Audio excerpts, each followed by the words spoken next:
around. Fantastic. Life is good.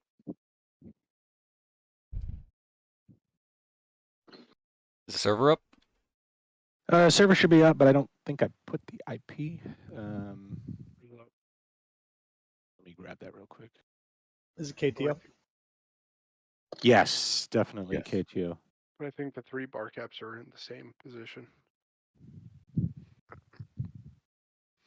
Okay, I'm gonna post the IP. That's I think the INI is already up, and I think this is we're gonna try this with the lineup.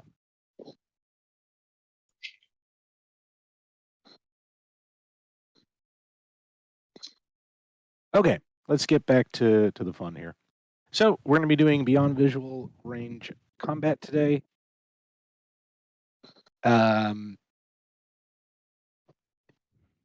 The goal of today is to not go into within visual range. So everything we learned about BFM or ACM or anything like that, we're going to try to throw that out the window today and focus on the idea of beyond visual range. So this isn't the way it really works, in a campaign mission, but today we're going to treat it that if you've merged, you made a mistake. If you get beyond MAR, you've made a mistake. So obviously you want to keep your options open in a real, fight, especially if you can tell, hey, the guy doesn't have any more missiles yet, I can chase him down. None of that today. Today is all about getting onto station and keeping the fight at a distance. You do not want to get close. If you have to, you're going to fall back or you're going to do something else.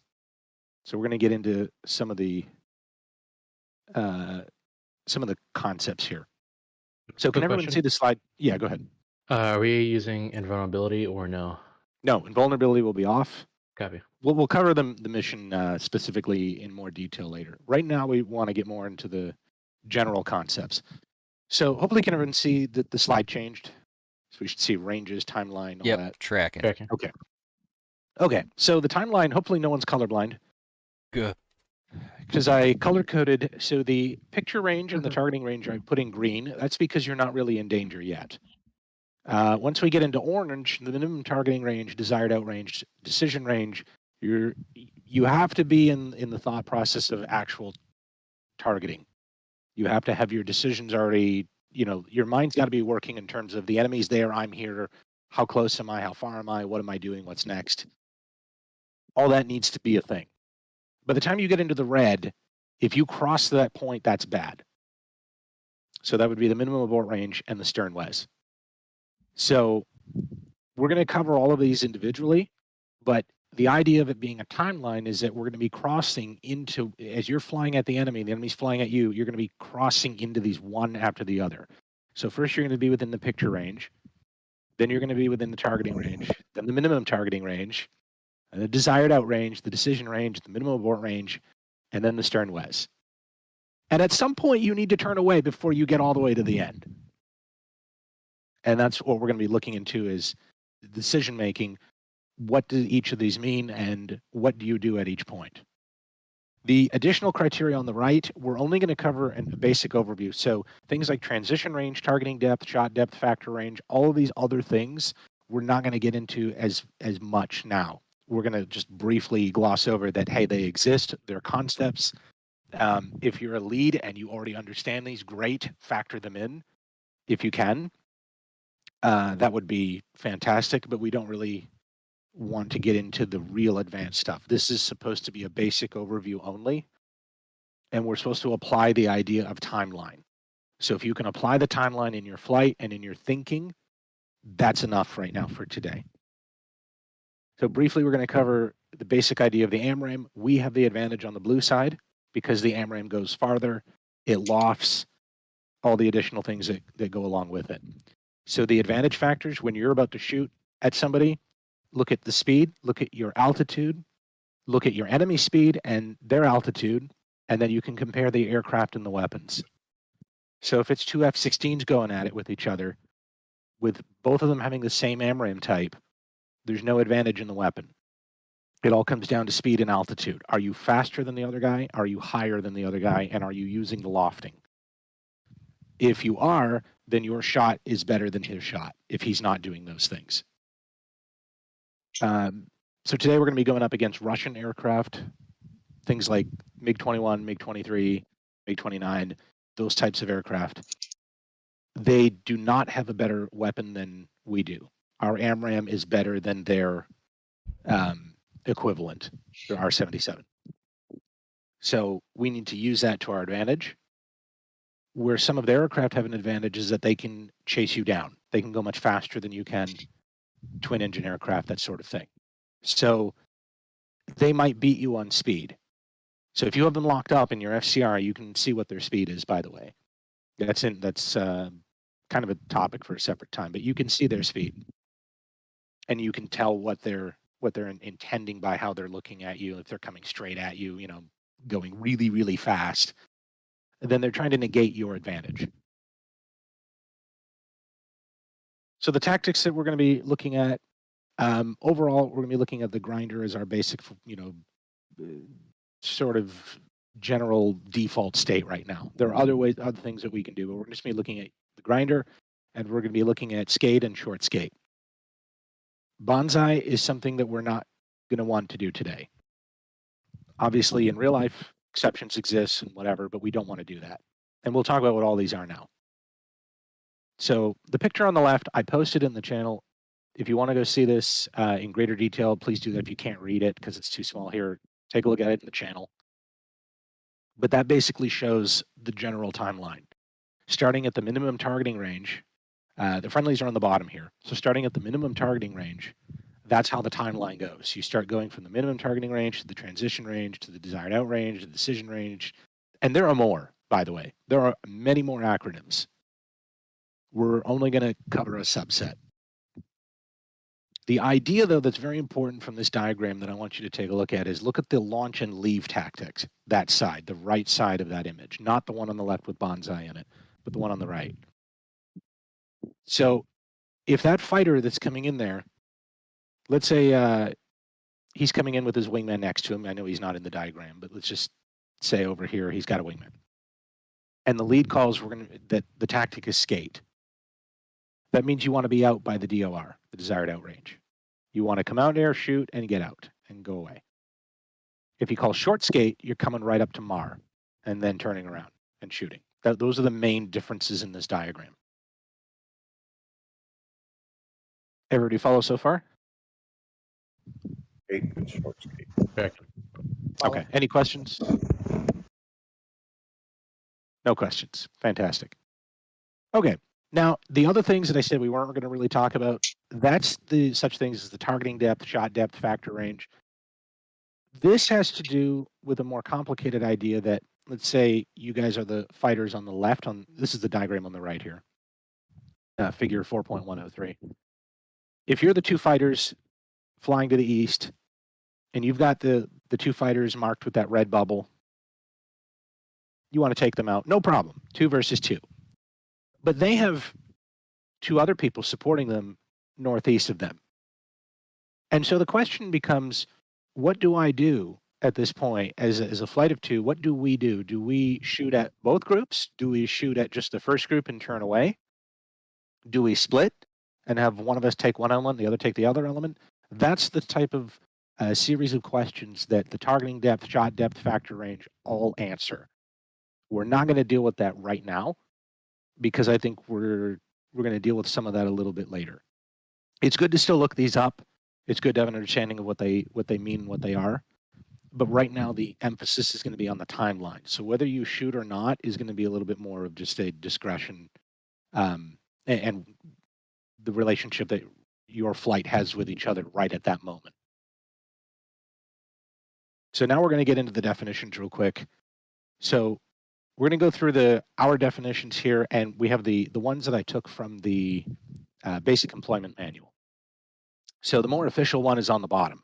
That's the one you really want to pay attention to. My note on the left is meant to be more of a simplistic idea of how we're going to deal with it. So the picture range, for example, this is just when the GCI is going to be a little bit more detailed. It's going to make sure that the group has a label. So it's not just going to be group, bullseye, whatever. At the picture range, the group is going to have a label. It's going to have some sort of information for you. So in this mission, we're going to have 60 miles as our picture range. So for right now, that's your understanding. If I'm just telling you there's a group and I don't have a label on it, because I'll be running the GCI for this mission. So if I just tell you there's a group, you automatically know he's probably like longer than 60 miles out from where you're at. There's no big deal. Targeting range. This is when you should begin thinking about actually targeting who's going to be doing what. If you're the flight lead, you need to be thinking about what your flight is doing at that point. And we're going to have that at 50 miles. Now, the interesting thing about this one is that this depends on the flight lead.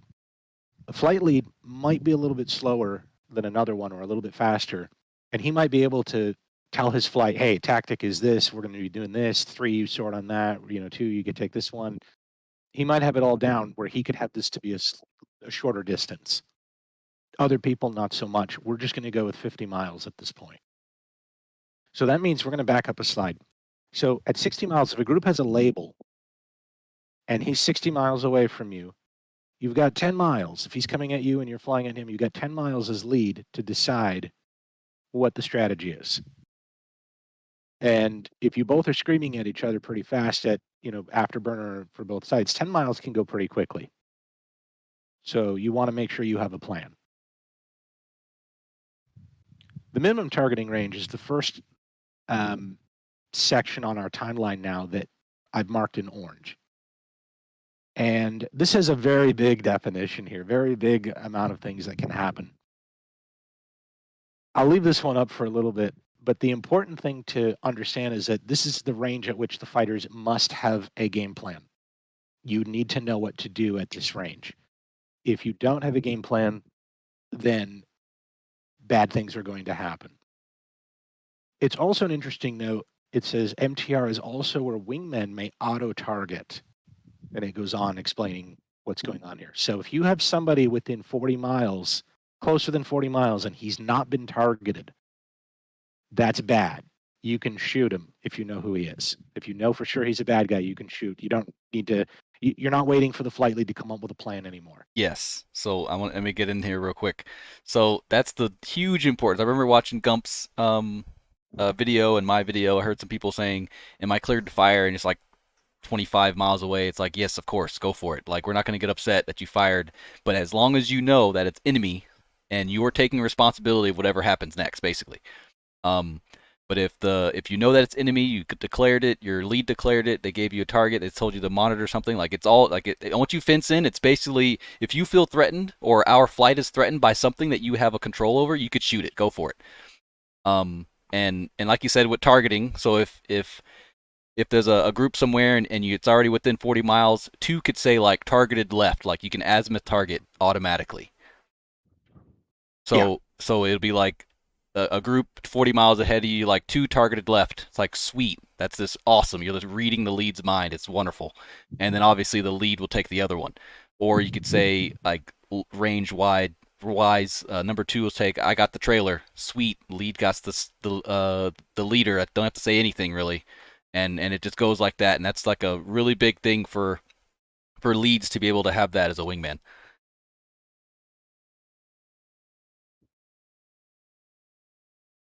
Absolutely agree with everything. It's just important, though, that you don't jump the gun here if you're the wingman in this mission. So 40 miles is going to be the range. And keep in mind, your radar may not be able to pick up everybody, depending on how you have it angled and whatever. So rely on the GCI to give you an idea of ranges. If he says something is, if you ask for, like if lead asks for a bogey dope and it's 20 miles behind him, the tactic is already out the window. It's a little bit more, a little bit dirty on Fluid that and point. dynamic, yeah. But ideally, you're going to have things targeted first. Obviously at the 50-mile mark. So again, 60 miles, you have the label at least, and you probably have heard of the group beforehand. I mean, I might be telling you information long before that, but 60 miles for sure, you're going to have the group with the label. He's got 10 miles to make a game plan. 10 miles after that is where the wingmen are like, okay, my lead doesn't know what's going on. I guess I'm going to have to do something. But I wouldn't put it that you don't always have to just start like making your own game plan. You can just tell the lead, like, hey, we got these guys 30 miles out or 40 miles out, whatever, I'm taking this one. And then the lead might have some, game plan at this point, like, or some reason why what you're doing isn't right. But at that point, take the initiative is what we're saying. If something's below 40 miles, talk to your lead, say something, do something.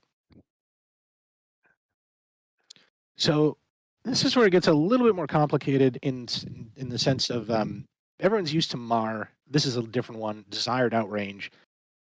The idea is that you want to be able to shoot, go out, and come back in again. So this is in connection with the with skate. So this is where you want to be able to shoot, defeat any missile launches, and still go turn back in. That's a key point here. And we didn't cover the minimum outrange, but it's basically, from what I gather, the best way of describing it would be it's like the last point for the DOR tactic to work. So there's no more that you want to start like turning back in on them beyond MOR. So we're going to have the DOR at 30 miles for this mission. So increments of 10, so 40 and then 30. So if you're given a tactic of skate, you want to be able to shoot at the enemy and turn away by 30 miles. Note, firing at 30 miles, you're probably not going to actually, depending on what you're shooting, you may or may not hit the target. But that may be a defensive shot, which is why you're doing it. Especially if you've got like a lot of people. If you've got like, if there's two of you in the element and you're taking on a group of 4 that's flying line abreast, maybe you want to shoot early. Just send them packing a little bit earlier. But a whole bunch of things on tactics can be discussed that are way beyond what I had planned here. Decision range, we're not going to really deal with this as much today, but it's good to know. This is where if you're spiked, so let's say you're flying at the enemy and you're going to do launch and decide tactics. That's that left branch in the picture, in the diagram. This is the point where you can try to defeat any spikes by doing a notch maneuver. So there are different things that are built into BMS, by the way, that you can actually use with AI wingman. You don't need a human for this. So you could be flying at the enemy starts locking you up, you lock the enemy up, and then you can tell your wingman offensive split, and both of you turn in opposite directions and try to defeat the lock. There's also beam deploy, which is a variant a little bit more complicated, where I think the lead, if he spike, turns off or something like that. It's a little bit more complicated. But the idea is that this gives you an option whether to press the enemy or not. The important thing to note is that while you're notching, the enemy can still run you down, which is what the AI typically does on the red side. They don't care about the timeline. They just run you down. So if you start notching and the enemy's getting closer and closer and closer, I mean, they can suddenly just come up to you while you're waiting for this notch maneuver to break the lock, and it may never happen. So we're going to have the decision range at 25 miles, but I'm going to ask that the flight leads try not to do anything within visual range if they can help it. Obviously, if bad things happen, this is, you're down to whatever, a Fox 2 very close or something, but try to keep this as far away as possible. And this is our favorite one that we all know, the minimum abort range.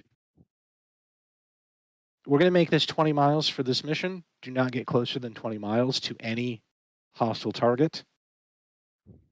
It's important to note, and I put this in the notes for some of these others, these ranges are actually dynamic in more of a real setting. If you're up against a MiG-21, he doesn't have the same capabilities as, let's say, a Su-27. So a Su-27, you need to have your MAR at a different value. And you can also do rough calculations based on the same advantages I talked about earlier. If you're much higher than he is, if you're at 25,000 feet and you've got a MiG-21 on the deck, you can actually get very close to him because his missile doesn't have the energy to fight gravity and everything else to get up close to you. And your missile will have the advantage of coming down on him, and it can travel much further and use less energy. So this is really a dynamic range. It's really hard to give a static number and say you should always follow this. With that said, for this mission, in order to get used to the idea of a timeline, 20 miles is going to be a hard number that we're going to use just for training purposes. So if you are closer, if you lock something up and that number is less than 20 miles, you are too close.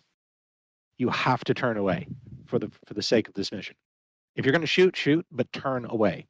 Get out of there and go back to whatever your tactic is. Any questions so far?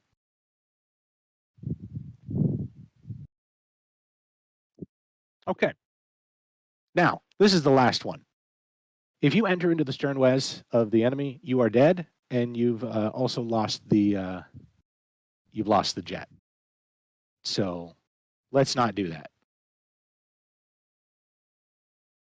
And we're going to count that as a failure in the mission, if in the sense of the purpose of BVR, if you end up in a merge.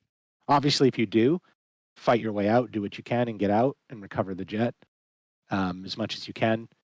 But in general, I mean, it defeats the purpose of training BVR if everything turns into a merge. So we're going to try to stay out, never get into the sternwes of the enemy. So if the enemy has the equivalent of a shot at like RTR, that's too good. You've gone too close to him. And assume the enemy has the same like dynamics launch zone as you. Just assume that all the time. So if you're within RPI, they're probably within RPI. Like you just have to assume those parameters are there.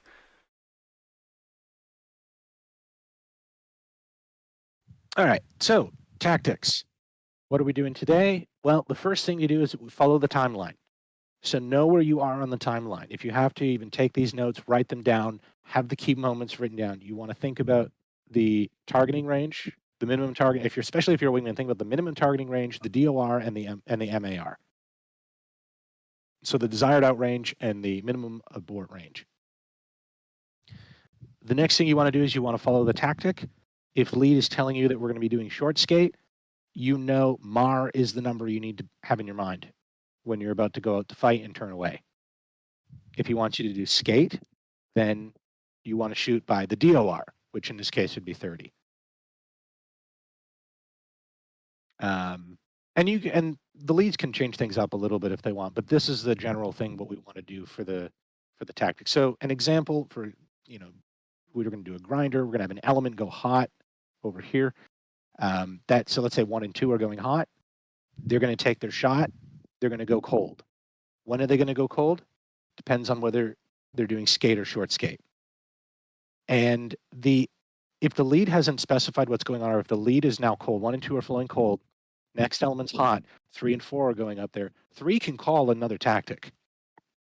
He can realize what's going on and say, okay, we've got to do a skate here. We can't go up this close this time. And there might be a reason for that. So that's another idea, is to make sure that 3 and 4 are synced together, just like 1 and 2 are. Lots of basically without. This is why briefing's important. So you brief all of this beforehand, so there'll be minimal talking during the engagements. So that's why briefing beforehand and knowing what each other are going to do, it's really important, and having all this stuff at least in your mind to understand it a little bit. Right, and that's why when you think about it, just saying the word skate, so it's just like, okay, 1 and 2, we'll take the lead out, whatever the target, the first 2 guys, 2 sort left, skate. Okay, if you say just enough that, you think about what he's saying. Okay, he's telling 2 which one to target. 2 knows which one he's targeting. He knows which one the lead is targeting. He knows when to shoot by and when to turn out. So all of that was communicated very, very simply. And now the 2 of them are going to shoot together at roughly the same time, and they're going to turn out. And you could even brief which way out do you want to typically turn. Everyone's going to go out left or out right, and that's another thing he might say. We're going to, skate out left, or whatever. I forget what the right brevity is. I think that's it. But the idea is that everything is pre-briefed or understood, and if it's not pre-briefed, you can change if you need to change right in that engagement, 1 or 3 can call it right then and there. Hot mic. Then, Yeah, Gump, you got a mic, hot mic. advanced ideas beyond this are the idea of meld. So there's a point in the timeline where you need to soft lock your target and have your SA on the other targets. And there's another point that comes where you need to give up the SA and have your radar lock onto the enemy. So you need to go STT and have your best chance of a shot. I'm not going to set a time for that. Flight leads are free to brief that or do whatever they'd like, but it's just a concept. Definitely before you shoot, go STT. That's at least a guarantee right now in BMS that you should do that. But in terms of where it is on the timeline, we're not going to worry right now. And then the other thing, advanced IDs, radar responsibilities, you could have like 1 and 3 looking high, 20,000 feet and above, 2 and 4 looking below. You could also have where 2's looking more offset to the left, 4 is looking to the right, all those types of ideas. That's another advanced idea of how to split the sky. Today, we're just going to be relying more on GCI to do this. If you want to have radar responsibilities, radar contracts, that's fine. That's also at the discretion of flight leads. If in doubt for ranges, can I turn back hot or not? Ask GCI. If GCI is going to tell you that, if you ask for a bogey dope, which is, hey, where's the nearest threat? And GCI tells you, hey, he's like, 15 miles north of you. You don't want to turn back in. You'd rather have somebody else clear your 6. It's just not a good idea to turn back on somebody who has a Fox 3, chasing you down at 15 miles behind you. So, and that goes back to follow the tactic. And then obviously you can call a spike call to GCI if you're getting, somehow if you suddenly feel you're getting flanked, you've got an RWR assigned to the west, you've got an RWR to the north. You can tell GCI, you can just do a simple call, spike west, and he'll tell you what is to your west. What's the nearest threat that's likely spiking you? And that comes with a range. So you can get an idea that, hey, that's actually a threat, or no, it's not. I just got hit with some radar from somebody who's way out in the middle of nowhere. And then obviously use your RWR2 as well as a idea. If you're clean, nothing's there, GCI is telling you the nearest threat is 30 miles away, you can probably turn back in based on the timeline. On the other hand, if you're spiked, you may want to get clarification from GCI, spike north. And if he's, 50 miles out, okay, he's got good radar, but 50 miles means you can turn back in. So those are the things you want to think about. Obviously, this is all in connection with an element covering you. You want to use the grinder tactics appropriately. Yeah, either these are the reference. Oh, go ahead. Either element, or if you're within elements, either another person. So you have either two elements of 2 people or 2 wingman. So to be able to turn back hot and do the what was it, the cold tactics. So yeah. And if you're both cold, sometimes it happens all the time. So if you're both cold, it kind of gets split up into like 2. So whoever's closest to the enemy, they're not going to turn back hot because it doesn't make any sense. They're closest. If you're farther away, it's your responsibility to turn off to come back around because you're the farthest away. If you're right next to each other, then I don't know what to tell you. You might as well like split, even get azimuth so the enemy could choose whichever one they want to go after. But if you're both cold, whoever's farthest away from the threat, they have the responsibility to turn back around because the person closest is not going to turn around. And the other thing is you can always rely on another flight to help you if it gets that bad, which we'll cover a little bit in a second as well. These are the references that I used for this that are very good. I really recommend going over both of these if you can. The Korea Basic Employment Manual, it comes with BMS. It is, you saw it on the picture that I put up. It's like, I think it's unclassified. So it's public. Everything is fine. It's great. Yeah, definitely take a look at that stuff for definitions. What do these mean? If you ever find yourself trying to remember what is DOR and then you look at the definition, you're like, what is it even? How do I use it? This manual has a lot of examples and diagrams. BVR Timeline is also very good, has the pictures along with explanations. So today's mission exercise, we're going to be doing a bar cap.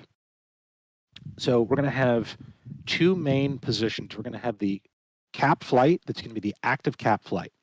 Then we're going to have a backstop, which is a cap flight that is not going to be actively fighting at the moment. They're just going to be covering.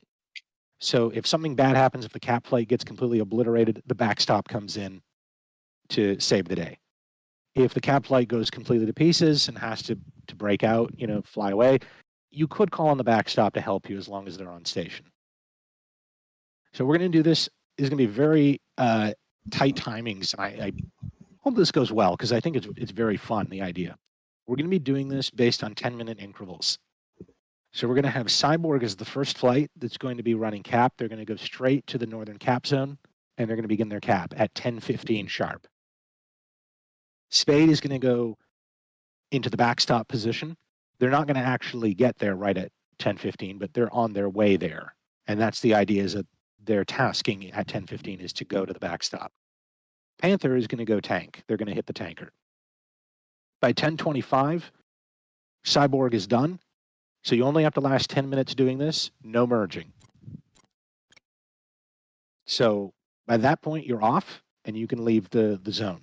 Spade will take over. So we're going to kind of do a changing of the guards at 10:25. You're going to mention that you want relief, and Spade will be ready to go. Spade will have announced before 10:25 that they're ready. Cyborg will announce they need relief. Spade is going to say that they're ready to go in, that sort of thing. Spade takes over, flies north, takes the northern cap zone. Panther is going to be done refueling, and they're going to take, I actually realized, so 10:35 should actually say cap. I ended up merging two words there. So at 10:35, Panther's actually going to be capping. Spade's going to be RTB. So Panther's going to be the only F-16 flight, and they have to last 10 minutes. Also, same idea, on their own. Then by 10:45, the package is relieved by an F-15 flight. Two F-15 flights, actually. We're saved. Exactly. So one thing you might want to do is when 10:15 rolls around, if you're Cyborg, you can actually set a timer. You can either look at the clock and just say 10:15, 10:25. You can do that. The other thing you can do is if you want to launch a 10-minute timer, you push time on your ICP, so I believe that's number 6, and literally just hit the plus on the increment thing on the ICP panel. Just a hack time. Yep, and it sets the hack time, and you can count. It'll just count up, and when it says 10 minutes, you know you've been on station for 10 minutes. Obviously, you can do the math yourself. If you look at 10:15, 10:25, that's great. What I'm going to stress is that the enemy is going to be on time. I recommend that everyone here be on time, or it's going to get a little bit ugly. So if there's any questions about the timing, do I have time for this? Do I have time? Probably not. At 10:15, Cyborg needs to be there, and they need to last the 10 minutes. And I wouldn't stay too long. Don't think like I'm doing, like if you're Cyborg, don't think I'm doing Spade a favor by staying here. It's like, no, just figure out a way to get out at the 10 minutes and let them come in. Unless they're not ready, in which case, if they drop the ball, then you can stay or leave, depending on how it goes. But this is the mission, is to have all the working parts working and moving at the same time. Any questions on the mission?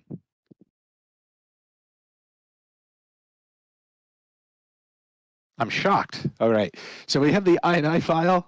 INI files there. Flight leads can brief TAC in and everything. Obviously we have the standard procedures where they match the Victor block and everything, and that depends on where you are in the package.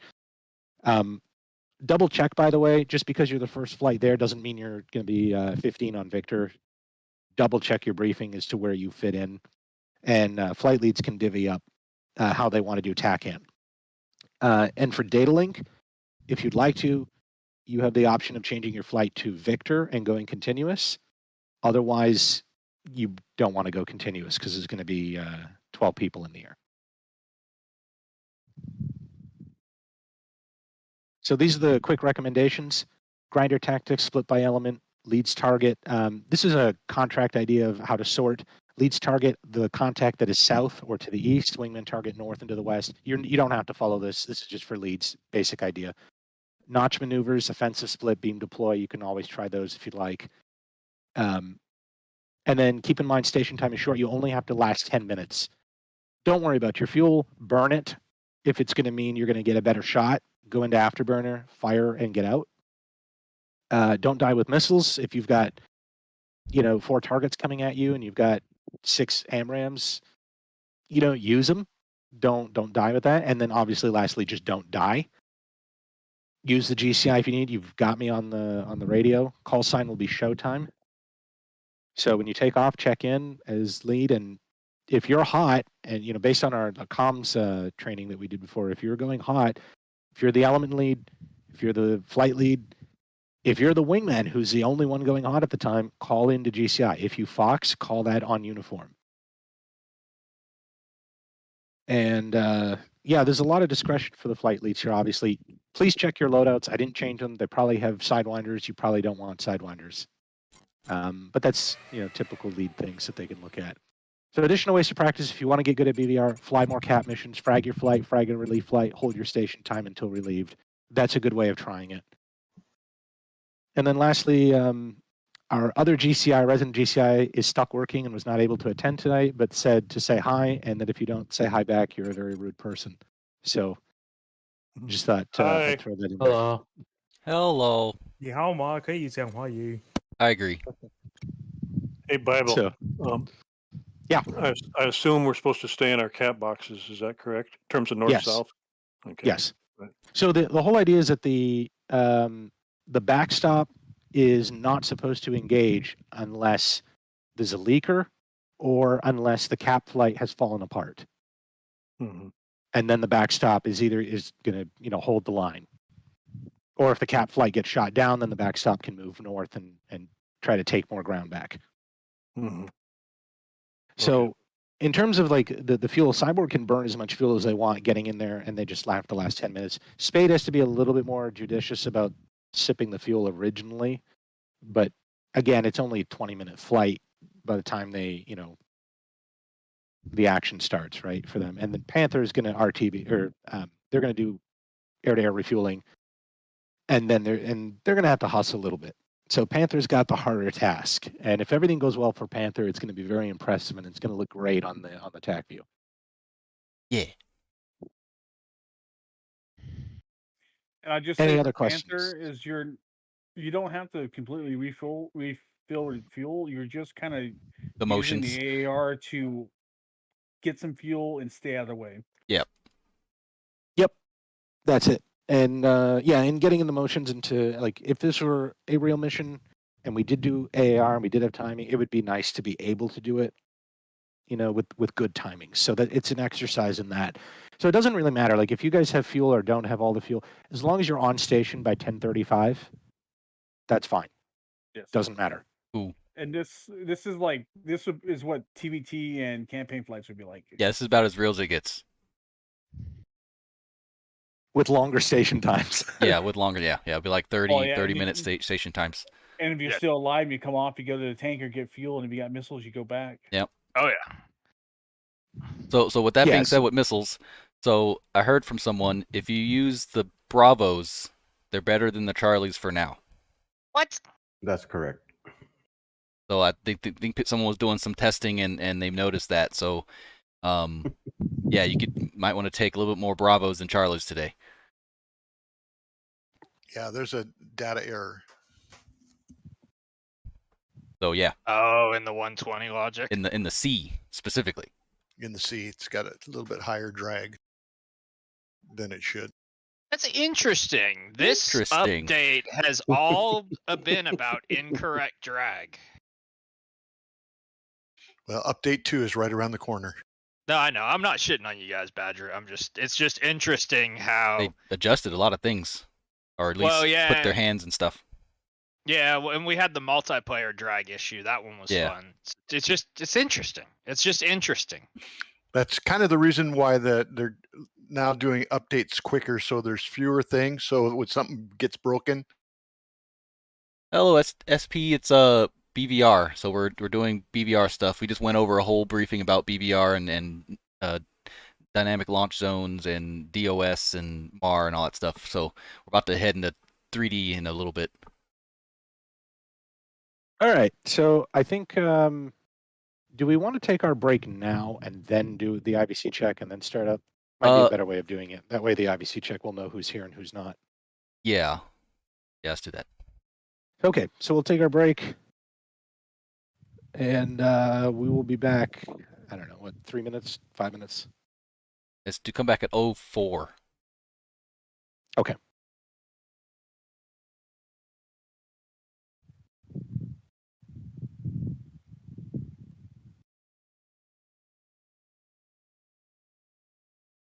Your jet's taking off. Good. Time's still rolling. Where, Vegas? Yeah.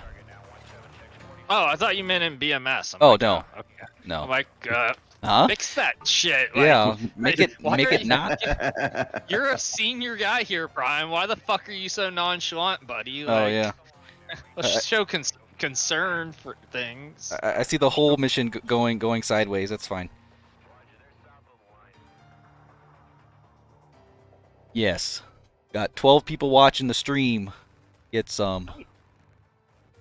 So everyone say hi to the streamers. Hi, stream. Hello, Prime and Prime's 11 other accounts. Yes. Oh, that's fair. Hold up. I'm one of them. It's only 10 other accounts. Okay, that's fair. Yes, so am I. Quick, say something in Chinese. I can't think of What's it right up, now. AJ? Konnichiwa. Oof. Oh my god. Japanese. Oh my. Next thing he's going to say is Korean. 안녕하세요. No, we're from the motherland. Ni hao. Hey, what's up, Alf man? Thank you There's for Chinese. coming. That's Chinese. Thank you for Привет. coming. Going over BVR. It's gonna be either it's gonna be really nice or it's gonna be really awful. It's gonna be one of the two. Von Hoff. But the point of this whole thing was the beginning of it, where we had like literally an hour of like ground school about BVR and the intro of it. It's something I haven't seen on Wunderbar. something I haven't seen online Of Deutsch. on YouTube. Not talking about the MAR and the decision outrange, short skate, like And Prime so. is now banned. I didn't do anything. Doesn't matter. You're responsible for our actions. Yeah, you're right. Seems to be a trend. Get better friends. Yeah. To really get banned if we say No. something. Oh, so I can say Trump. Well, I can mute all of you. So yeah, 2020B is better than the C right now. Yes, that is correct. The B has, like Badger said, that it had some, or it's the C has some drag issues. So I think I told everyone that to use the Bs this time because they're a little bit more better in BMS right now when it comes to drag. But of course they have a less range though. But at least you'll be able to hit something. That weird thing at the end the Charlies do. But yeah, let's see if they're behaving over there. Let me unmute this. Oh, you heard that shit though? Like 87,000 armed IRS agents must be willing to take a human life. Like, what the fuck? And they bought 1 million rounds of Well, ammunition. as long as they don't take your money, it's fine, right? Oh, bro. I can see him knocking on doors Sometimes right it's better now. if they After just they take take your your life sunken dead anyway. You Fuck didn't our- pay your taxes. Fuck armed robbery. Yeah, he's They're just like, yeah, should be. armed house evasion from the IRS. Give me your shit. You're being audited. Yeah, right? I heard you sold a bicycle back in 1992. Did you file taxes for that? Yeah, I'm gonna say it right now. Wrong house, motherfucker. It would be nice if I can afford a house. Yeah, Oh, Well, wrong cardboard box, whatever. a 2-story cardboard box. 2-story box. Holy Yeah, crap, man. what I was could beat swimming that. pool? It's unloaded, bro. I could beat that. I got a shopping cart. Ooh, mobile Oh home. no, that's just. It's mobile. Yeah.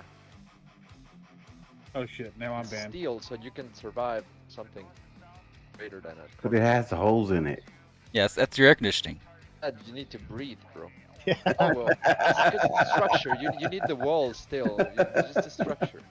I get wet every night. Oh, you need an umbrella. That's what she said.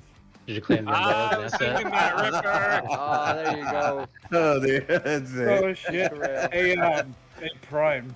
Yo, So I said the South, and now Spuds has commented on the video. oh, the South. He's like the Yeah. disturbance. He's like, I've been summoned. I've been some, yeah. It's a disturbance in the force. Let's see if everybody's in your right slots. Check and see if you're in the right No, slots here. We're totally not. Yeah. I'm supposed to be in Panther, but it's full. Oh, I see. How do we fix this? So one person has to leave, save everything. Or just slot into the tanker or something, right? Oh no! Yeah, it's we don't tanker's have not a here. Yeah, it's just There's no tank. 12 Oh, it's on the slots. other side. That's why. I see. Yeah, yeah. Spade 1 has unassigned person. Yes. Hold on, yeah. Spade 1 needs a lead. Play musical empty slot. Okay. Or just frag another training flight, I guess. there you Try go. what? I moved. How long ago was that message? Musical Possibly? chairs. Like just now. Oh, Musical chairs. what am I doing? Can you take Ripper slot? Which one is Ripper? Ugh, I have to lead? Yeah, Spade 1. I guess. Fantastic. Oh boy. Oh Gonna fuck! make you I earn wasn't. that, unit Listening? commander. No, well, I wasn't listening or even planning on flying. Oh well, it's up to you. Now give me a minute. I need a minute to take it from a racing sim to a flight sim. Wow, I mean, that's a whole minute worth of equipment. Or do you? No, I do. No, just fight them with the steering wheel. Yeah, throw it at him. I would. I'd love to see that. Make sure your camera's right. It's like I've seen people do the racing games using the flight yoke, like the civil flight yoke. Yeah, Oh, but can that's you fair. see someone flying a jet with a steering wheel? Dude, that'd be fucking great. I would need. Poverty pushes Did you- innovation. He uses the gear shifter for pitch. I was just thinking through how I would do that. My steering wheel actually has dual clutch pedals, so There you go. Yeah. I could probably use those. Yeah.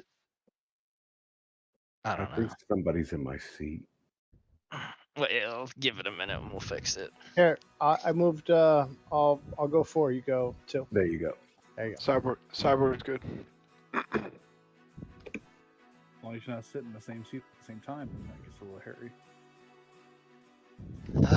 This is what I get for not paying attention. Yeah, You're absolutely. the middle flight, so you just go to the backstop, and at 25 you go to cap, and then at 35 you go home. Okay. Yeah, just be on station at 25. Yeah, it's fine, 25. debug. Let me change some stuff. Did you see what I said, Bible, about sharing the GCI screen? Yeah, I'm going to switch channels though. That's Because- fine. I'll follow you, and then I'll. You You bastard. Yeah, because I know certain people like to peek over in the Yeah. channel they're not in. And I don't. It's my F-35 integration. Up. Or it's Dreams No, AWACS. Linking. It's your DCS F10 map. Oh, that's Yeah, yep. exactly. Can we get into a separate flight brief? We're going to do that still. Yeah. yeah, if you guys want to separate and do your flight briefs, that'd be great. Let's do Okay. Cyber up into Arma. Although Yeah. before we do that, let's do a real quick IBC. Yeah, I was check. about to say yep. Copy it. Cyborg, So- Spade, and Panther. I'm not even online, so skip me. Cyborg 6-1. Cyber 6-2. 6-3. 6-4. Oh, I'm not gonna hurt because I'm not connected either. Spade 1-2, no 1. Spade 1-3. Speed 1-4. Panther 6-1. Panther 6-2. Panther 6-4.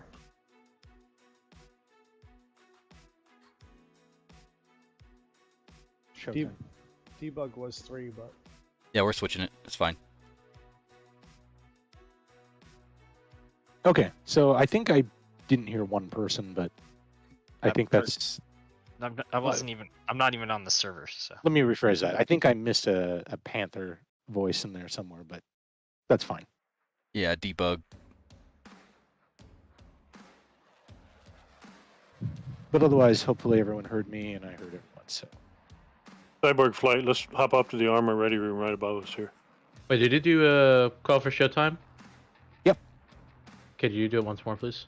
Showtime, showtime. Okay, I got you. Awesome, thank you. Spade 1-1 showtime. You still suck. We'll have Panther go down into DCS. Alrighty. Here we go. So Spade doesn't go anyway, yes? Right, stays. Debug, were you able to hear us? Are you still doing stuff? Connect. It should be working. I'll do a quick check now. Okay. See if we can... Oh shit! I moved to 3. I'm sorry. I didn't know you were coming back in. No, it's good. We can keep it like this. This is fine. Oh, wait, what? I moved to 3. Oh, I 'cause see. I didn't know debug left. That's alright. I want to be 4 anyways.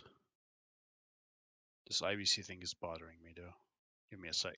You guys go ahead. I'll try to get this working. Okay, so all the Bible stuff still applies.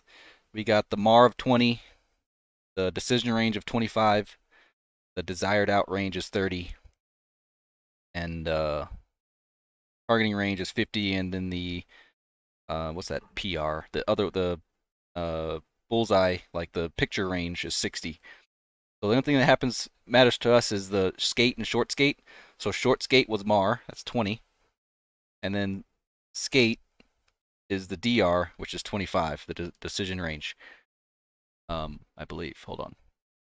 I thought it was 30. Yeah, I thought it was 30 too. Okay. Okay, now you got me confused. Short skate, 20. And skate is 30. Yeah, I'm looking at it now. Minimum Oh, short. Well, 20 is like. DOR is that's not- 30. Decision range is 25. And minimum abort range is 20. And you use those for skate and short skate. So 30 is desired out range. Which one did he use for? That's skate. Yeah. Okay, yeah. So there's one in the middle. That's fair. So skate is 30 and short skate is 20. 25. 20. It's also the same as MAR. Debug IVC. Yes. Okay. Gotcha on And- IVC. 5. Yep. Oh, finally. Okay, so then our pi is skate. Probably. That'll probably work out to about there. Hey, Prime, can you quickly reiterate those numbers? One more Okay. time. So short skate is MAR of 20. Okay. Decision range is 25. Desired out range is skate at 30. And then targeting range is 50. And picture range is 60. That's what he'll kind of give us a general sense. Yeah, because at 50 miles, it is hard to target. It is. Yep. So I'm going to say, so at 30, if you're about 30 miles away, well, I'm gonna say this: at 35 miles away, we need to start meld. So melding is just to like focus on whatever target you're given. So it's not going to be called over the radio. It's just going to be a given thing. So before we shoot, or before you think we're going to shoot, at like 35 miles or so ish, you need a single target track. Sort out targets. Yeah, you need a single sort out targets and STT your target at about 35 miles. If they have jammers, then that's, of course it's going to be a little less, but try your best to start STT as soon as you can.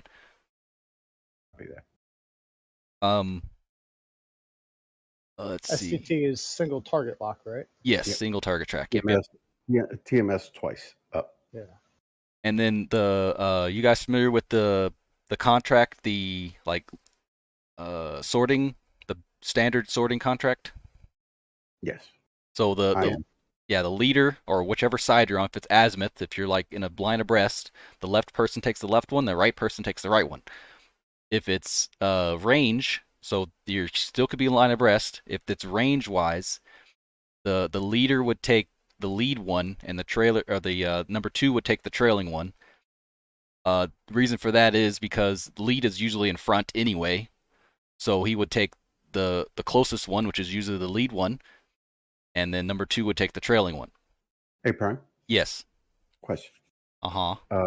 Jersey and I have been through this before, and we come up to a situation where our enemy targets, the lead went cold. Yeah. The second, the wingman stay on the trailer. So wait, so there's 2 targets. The one turns cold, or the leader turns cold, and the trailer's still hot. Exactly. So I would say that the lead would take the hot, because usually they're in front. Usually the lead's in front, right? Okay, so and they usually have the most SA. So I would say the lead would take whatever's left, like whatever's left. Jersey, remember that? We were but it was back and forth. Yeah, because they were turning around, and we switched targets several times. Yeah. Yeah. But there was a 3 ship, so when he turned around, you should have took the second. Yeah, that's the true. third one. That is true. Yeah, it changes in a second. So exactly. But if you have the general contract there, it usually works out pretty good. And of course, if 2 people shoot at the same one, like, who cares? Like, it's not really that big of a deal. Shouldn't have shot at the same one, but I mean, here we are.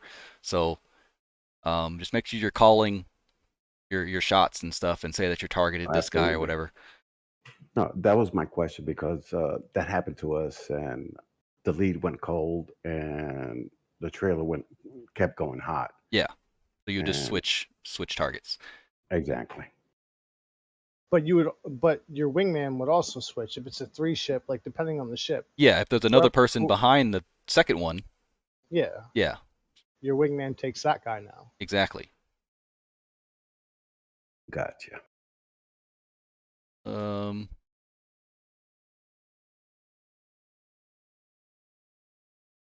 That's mostly about it. Make sure you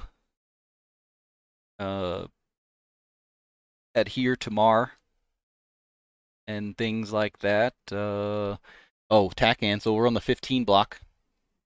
Right, 78 Yankee, or we're going to change 2 and 4 to So X-ray. it's in order. It's 15 Yankee, 78 Yankee, 78 X-ray, and 15 X-ray. So I'll be 7-8 X-ray. Yeah, or you 3? Yeah. Yep. Be 78 Yankee. Okay. Bingo or Joker 38 and 28.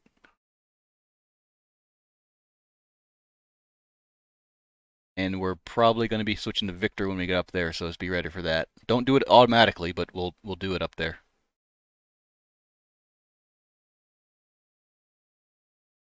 I always wondered that. Why do you switch to Victor on IDM? So we can have a continuous. So if right now there's 3 flights, so the IDM uses the same uniform. So everyone has to have the same inputs to see each other. So if we may have our flight and we're on continuous, the other flights don't have theirs, so it's still going through. It's just using bandwidth, and they can only see us as if they even have us in there. It basically like jams the bandwidth, like a DDoS basically. So we go to Victor, so we can only see our flight, but it's continuous. We don't have to wait for anybody or anything. Okay. So it's And for alrighty, inner flight, we are 1-1. And yeah, we're gonna be tanking first, so we're gonna have to book over to the tanker. Yep. We're gonna book over there. We might not need too much. We'll just like hook up for, I don't know, a minute or something, and then we'll head off and go north or orbit somewhere else. But if we're early, cool. If we're late, then we're late. But I would rather be early than late with anything. Copy that. Inner flight. We're gonna just put for. It's just us. But what? We're not gonna put the other flights in. No. Because we're gonna be on Victor. We're not gonna see them anyway. Oh, okay. Because it's just gonna be us. We're gonna be out on our Victor, like the VHF channel. So we're the only people on VHF. So no one else is gonna see us. Copy that. All right, so we're on Victor 15. Yep. So the default would be line abreast when we go up north. That's the default formation, and we'll probably be using hooks. So remember the hook turn. You all turn at the same time and end up in the other direction. So we'll be using that a lot. And yeah, yep. About it. Okay. Any other questions, concerns? No, I think that's it. I do have a tank track, so that should be good. Oh, let's do a mental bullseye real quick. So get the ruler, put it where the bullseye is, and just kind of map your mental bullseye. Goodness, this bullseye is far away. At least it's north. Yep. Yeah, so anything like 60 and 220, 60 is like in our area of responsibility. 220, 60, 45, somewhere in there. Somewhere in there. Yep, I got 68. Cool. All right, do a click dance. We're going to head on up there. Copy that.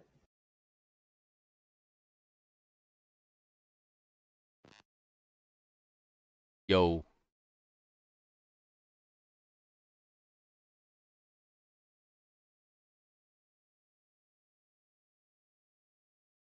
Hey, Prime. Hello. What's up?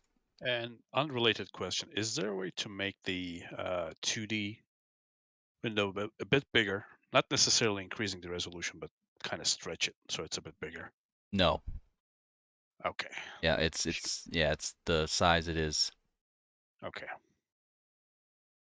Thanks. Yep. All right, let's go ahead and head up back to BMS ready room. Copy it.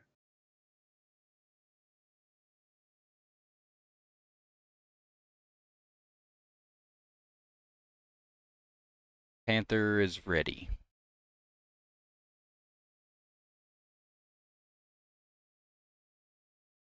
Racehorse.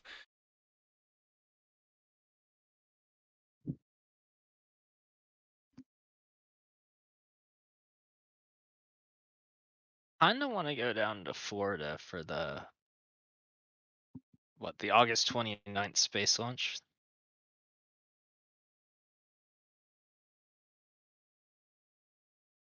If only I could afford to go to Florida. Well, you kind of sound like you might be far away, so it can be expensive. Nowhere is too far for the F-16. I don't know. I wonder what the F-16's flight time capability is with air-to-air refueling. At that point, it really comes down to pilot, but how long can the engine run for?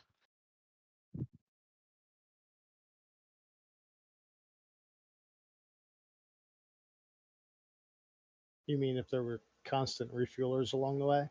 Yeah, could it fly all the way around the world? I mean, let's take out the pilot limitation. How long can the airframe be in the air for at a single point in time? How can the engine last? How long? Yeah, just how really. I mean, it's really how long does the engine last? Does it burn any oil? I don't know anything about F-16 engines, so. Oil? I'm pretty sure it'd be a turbine balancing factor. Like eventually the turbine's going to get out of balance, and that's when things are going to start going wrong. Rubber? How long can that engine last, Prime? With what? Like what? Okay, No. wait. So if we could, Constant. So constant running. if we could put a jet up in the air with unlimited tankers, how long could that engine run for before it has problems? Failure. All I know is when Chain and them, they flew from Korea to Utah nonstop. Yeah, it's just like using air-to-air refueling. 16 something hours. Yeah. Okay. Wait, I heard about the rocket being 20 days. It's not a jet though. No, that's a Cessna 172. It was longer than 20 days. Yeah, something. Yeah, Oh, he did I think it was like a month or something. Yeah, it was like Maybe 30 to 50 days, 30 to 60 days. And they did ground to air refueling on that, right? Yes, they did. They had a truck. Yep. Them B2 boys stay up in the air for like days. Well, yeah, They got potties and everything. Yeah, Okay. they got a microwave for food. 64 days, 22 hours, and 19 minutes. Yep. Yeah. Yeah, when the B2s strike in Iraq or Afghanistan, they fly around the world. So they fly from Missouri to the target and back, making complete loop. Yep. Flight. Yeah, so you send a jet that doesn't burn fuel like gas, or burn oil like gas. Because of course, if you go up there and all your 9 quarts is off, it's like now you have low oil pressure. So yeah. Like, come on, another flight. What's going on? Let me hop up and see what's up. Get them. I never thought about that. Doesn't F-16 burn oil? It does. Some more than others. I mean, it's not like, oh boy, we're gonna burn oil today. Like, it's not really supposed to, but it does. It does, yeah. Yeah. Components overheat or get a little too hot, or Yep. And when it comes back down, they download the data, and it says if it needs servicing or not.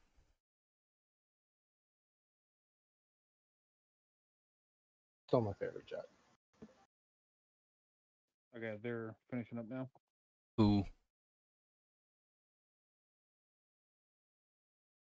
All right, D-Bug, you sure you don't want to switch? Too late now. Just don't even ask that. It's done. We're about to step. Like what? I'm good, man. All right. Walking Still out to the warming jet up. to Yeah, get the the- heck? It's like, you still want to leave, brother? It's like, what? It's like, huh?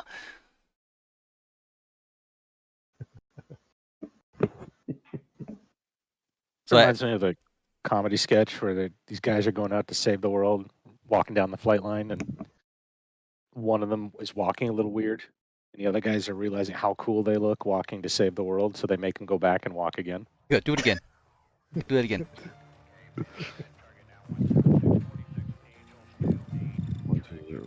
I remember some story somewhere. I think it was a crappy YouTube comment. Can't really trust if it's reliable.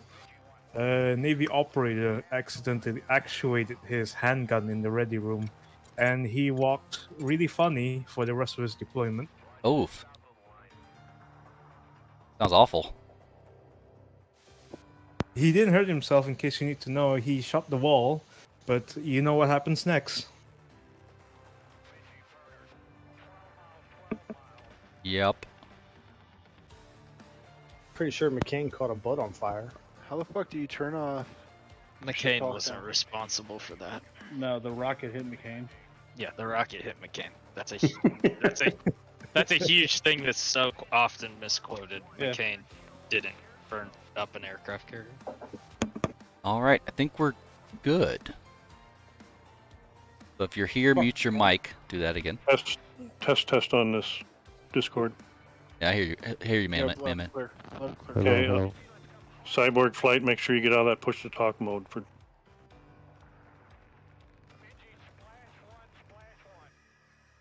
think everyone's mailman deep. Okay, cool, sweet. All right. Click dance. And if you notice, the times are a little off. So if you haven't, you get a little bit of time. We're taking off first. Get your mental bullseye when you can, because that's important. But it's different now.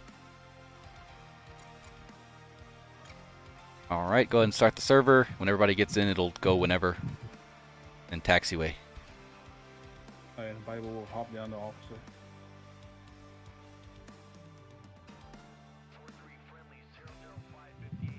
All right. Server is ticking.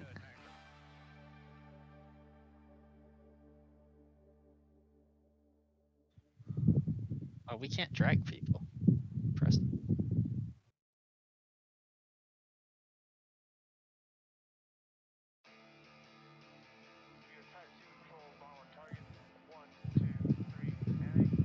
Are we doing ramp or take taxi? Taxi.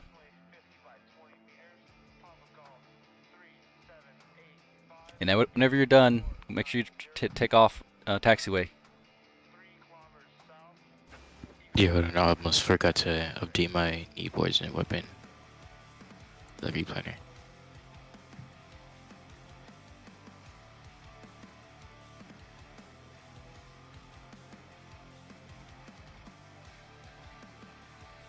Sweet. About to take off. A little bit of a long briefing slash second briefing, but about to head on in there to BVR. Either this is going to be a short mission or it's going to be a normal mission. Hopefully it's not a long mission, but be one of those things. Hopefully you can not get shot down. Hopefully no one gets shot down, but that's not always the case when it comes to eating missiles.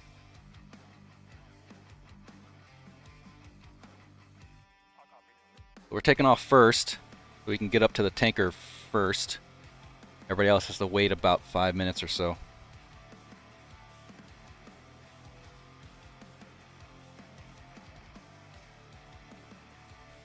Taking off at 9:55. We all have to try to stay on carrot as much as we can. So try to stay on time for this mission because it's important. Bible set it up to where the missions are all like time coordinated, which is literally any mission. So that's time coordinated and time important for being on time for the carrot. So first, Panther Flight is going to the tanker first, and then that's when the other flights are going to be on deck. We stopped because people loaded in. And the server probably went in. Panther Flight does go in 5 minutes before, so just be aware. Okay, we have a 15 minute or 10-minute wait. Yeah. Okay, cool.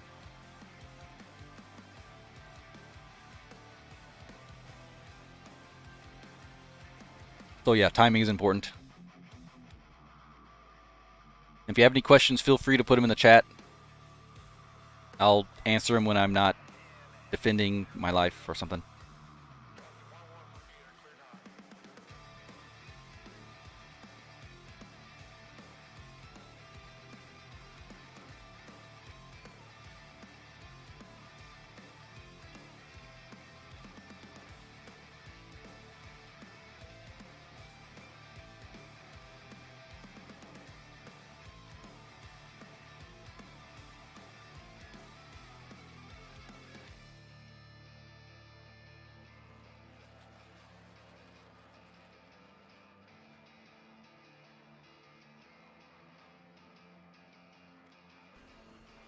Oh, and the jet. There's 15. 15 should be in there. Press. Demand mode. Mode 4. This off.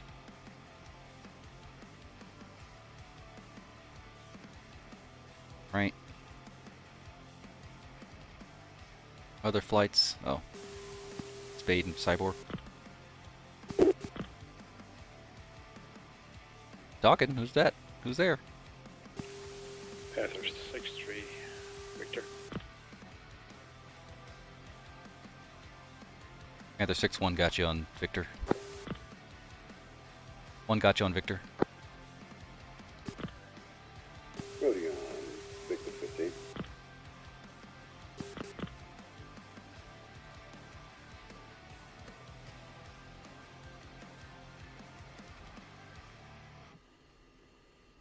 Jody debug. Second element is X-ray or Genki man? X-ray.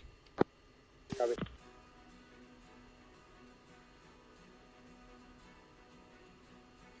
It's gonna be dark by the time we get back, so track AR. Yes, I am using track AR. I highly recommend it if you don't have it, because it makes your head move the camera. So yeah. The Panther flight, let me know when you have a green jet, and then we'll start taking off. Green. Panther 3 green. 2 green. Good evening, Panther 6. You are number 1 for departure. Taxi, Papa, Echo, and hold short runway 18. Papa Echo to 18, Panther. Alright, 1 is taxiing.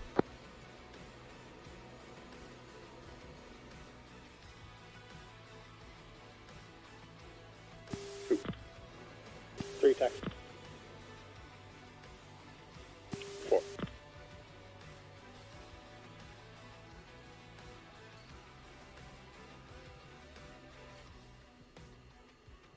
One 8. So this one. Cyborg Hold on 6. here. Taxi, charging, Papa, Echo, and hold short runway 18.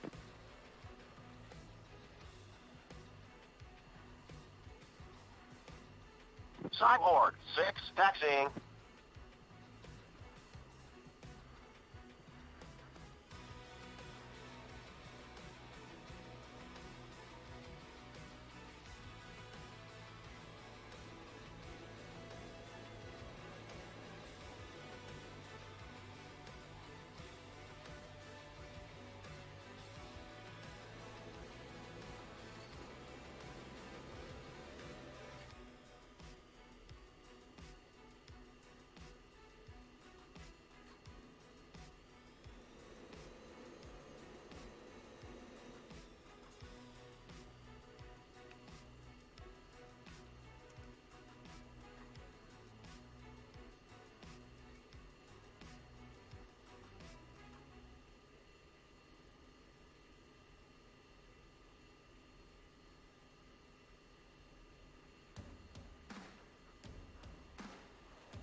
Heck are we? We're at Unsan, I think. 6-1, contact tower for takeoff. Switch to 29230. That'd be at Kunsan. Yeah.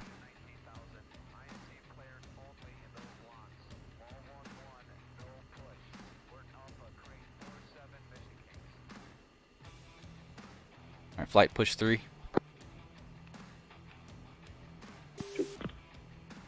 3.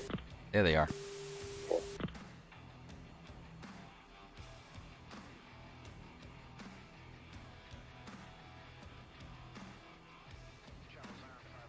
Panther 6, Kunsan Tower, wing 190 at 12 knots, runway 18. You are cleared for takeoff. Deliver takeoff runway 18, Panther.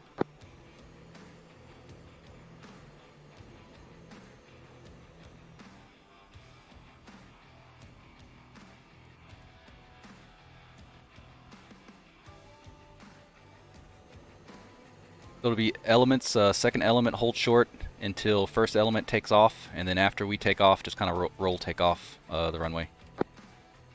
3.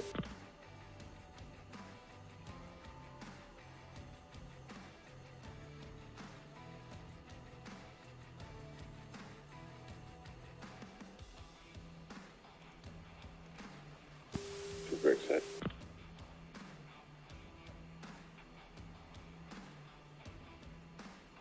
Alright, 5 seconds. Running it up, and 1's rolling.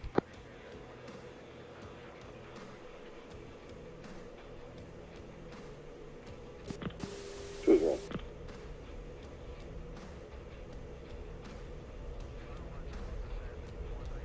Three wrong departure.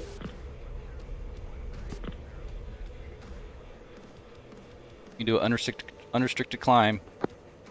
Altitude. Altitude.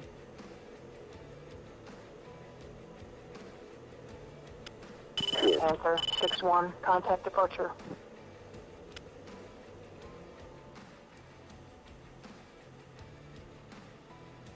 And Panther, go to U4. 3 airborne. Keep it in the burn. Going all the way steer 2.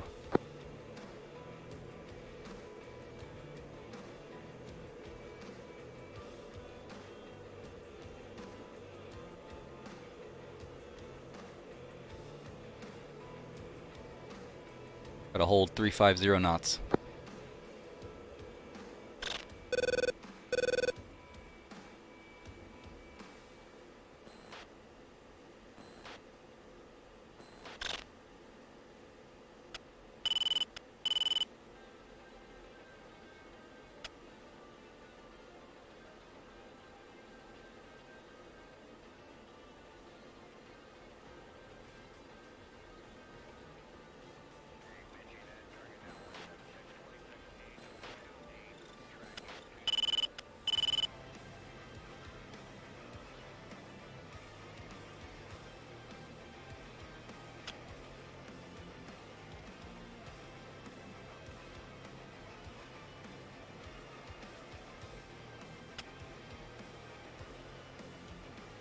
All right, flight go uniform 1-4.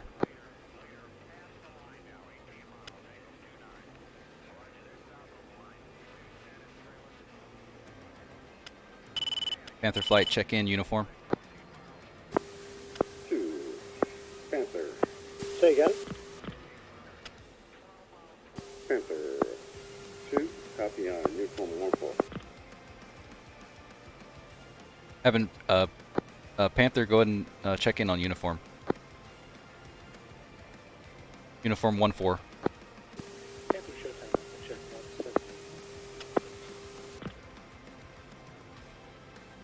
Your mic's a little low. Panther 3, uniform 4, 1-4.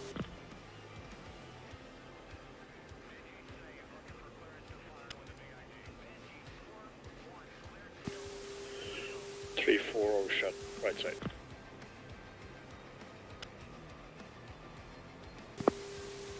Panther showtime, how copy now? Yeah, it's better.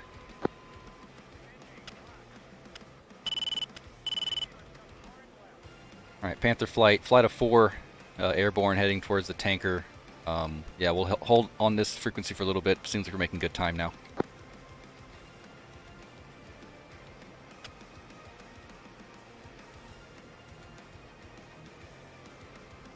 All right, flight, go ahead and switch to Victor for IDM.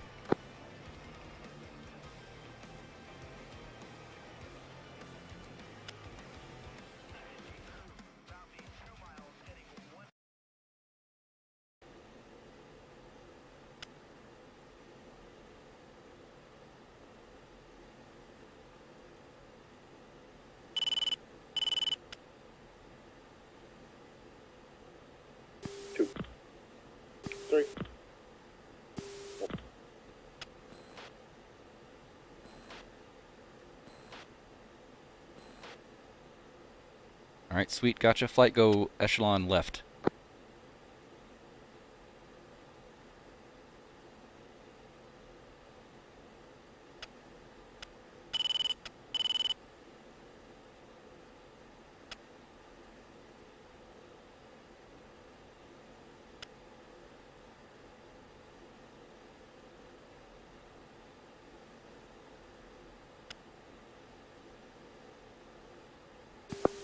Spade 6-1, uniform check. Panther got you on uniform. Okay, showtime 114. Showtime is on 14. Okay, thank you.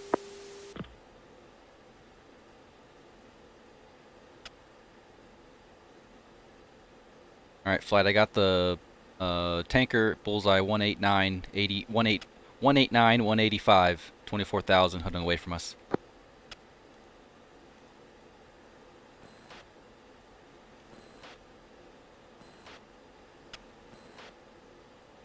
Sorry about that one. Got you visual. Just keep straight. Don't need to do sudden moves. Just keep straight.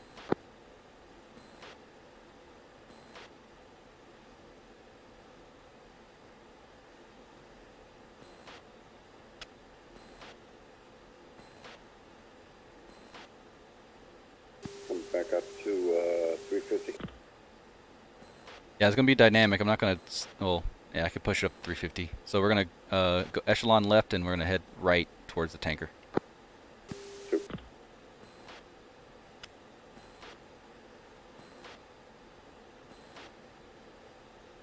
Got your visual.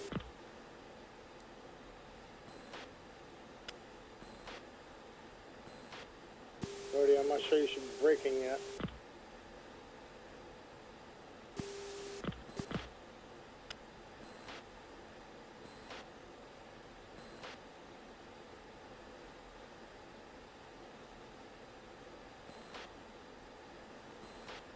It's like a half-mile separation. Nothing crazy, but that half-mile should be good.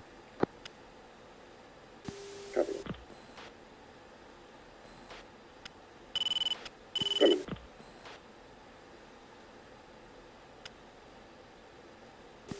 Two, one, you're coming. Copy.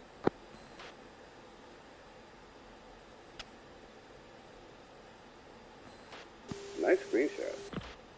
Yeah, it's pretty nice up here.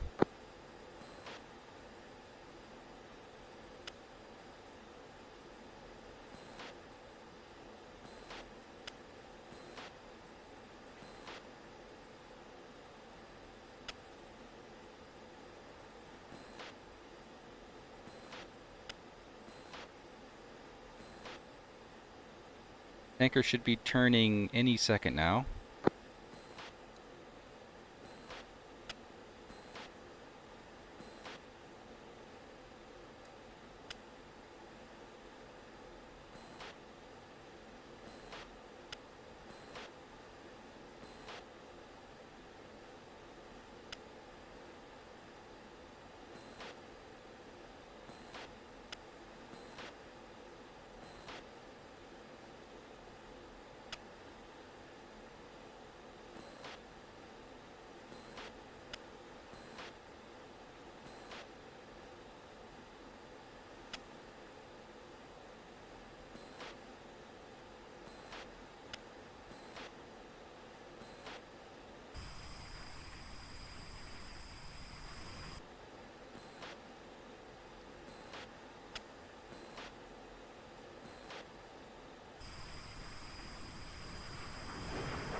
Right, tanker is turning.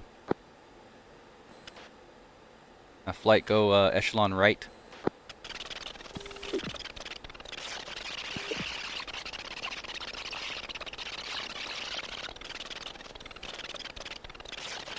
Buddy. Gotcha.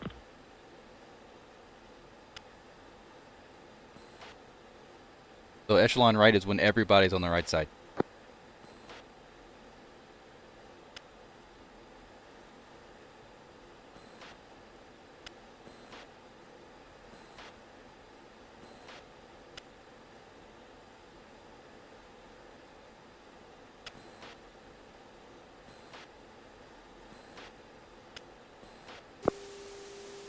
Showtime, Cyborg 6, 4 good ships airborne. 3,000, passing through 3,000 on our way to our steer 4. Cyborg Showtime, Alpha Check 179er, 127. Approximately 4,000 feet climbing. 2 set. Alright, y'all, it's going to be a little dynamic, so bear with me. I'm going to see if I can intercept this tanker here.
a flight go trail, and then once we get up there, you go echelon left to get into observation for the tanker. 2, 3, 4.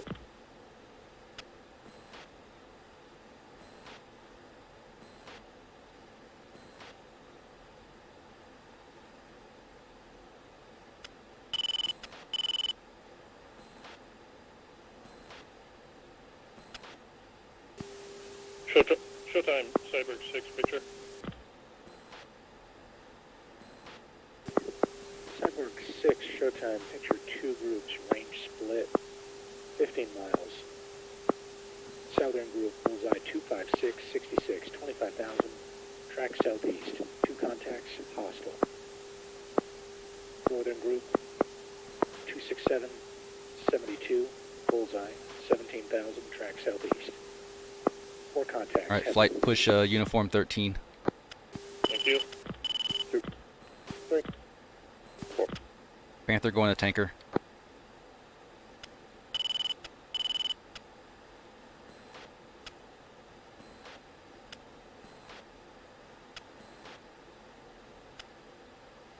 Panther 6-1, Texaco 1-1. You are number 1 to refuel. All right, start slowing it down, get on echelon Panther left, and 6-1, Texaco 1-1. Clear to pre-contact position. we'll get settled in on the tanker here.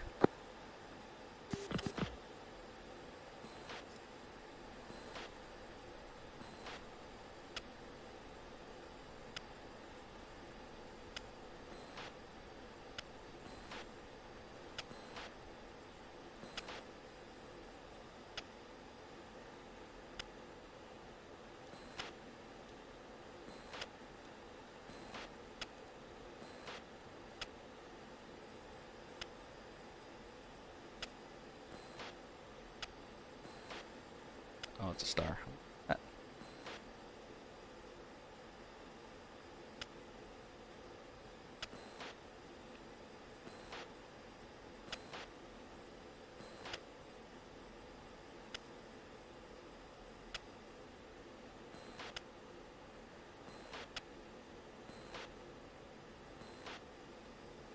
It's Turby up here. Just a little bit.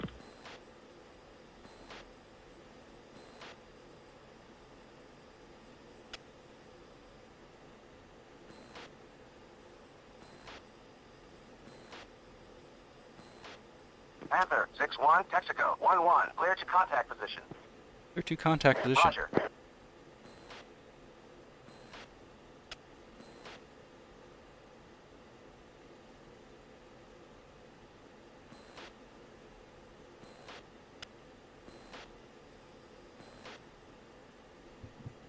Contact.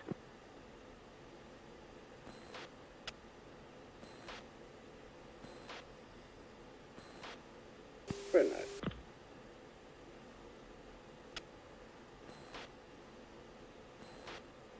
Flight safe fuel. 2, 8.7. 3, 9.5. 4, 8, 9er. 1,000.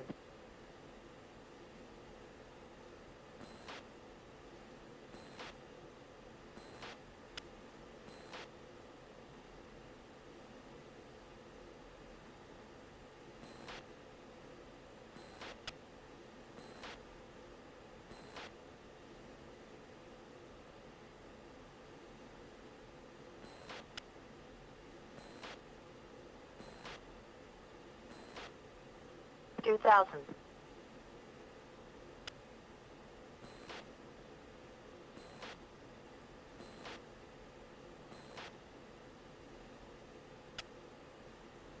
Disconnect.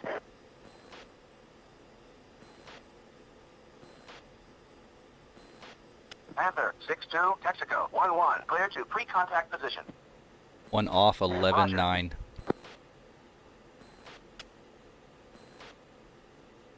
You coming in?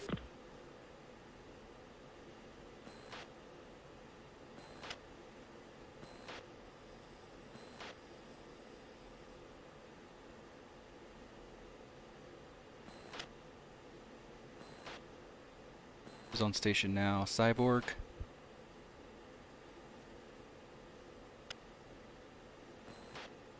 Panther 6-2, Texaco 1-1, clear to contact position.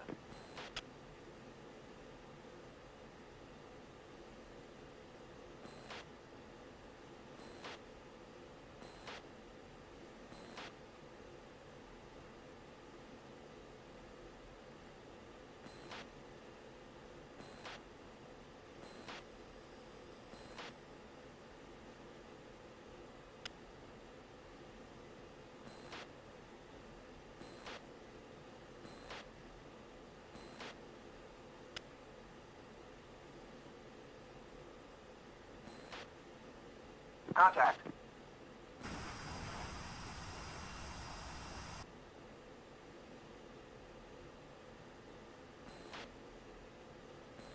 I want y'all to get at least 10,000.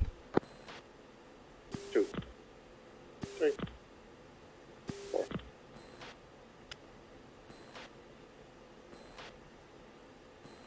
$1,000.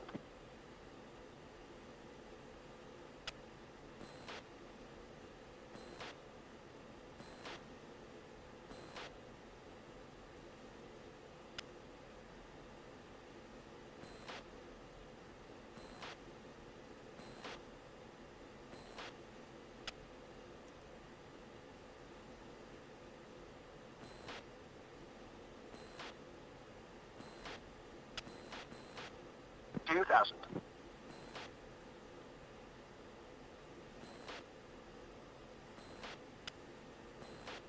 Panther 6-2, Texaco 1-1. Heads up, tanker is entering turn.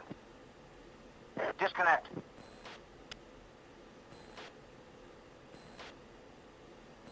Panther 6-3, Texaco 1-1. Clear to pre-contact position. Roger.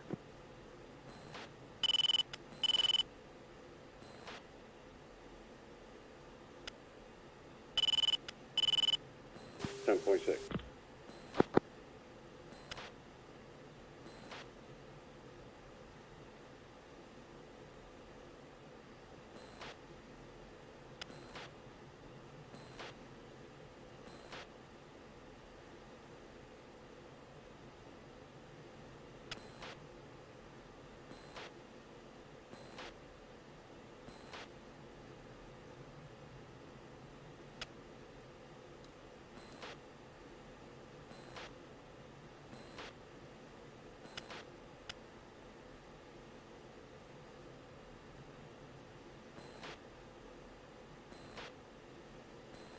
So my on station time is 35. 10:35 is when I'm supposed to be over on station. So Panther 6-3, Texaco Got some 1-1. time. Clear to contact position. sweet.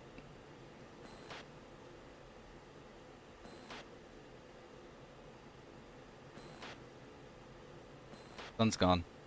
Why is the sun gone? Contact. Perfect. That's out, dude.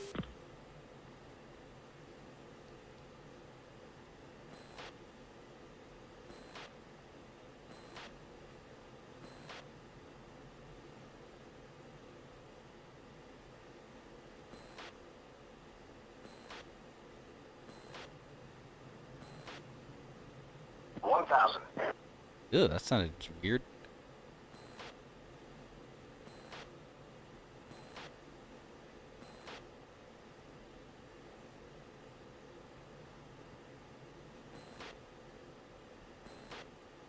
Disconnect. Panther 6-4, Texaco 1-1. Clear to pre-contact position. Roger.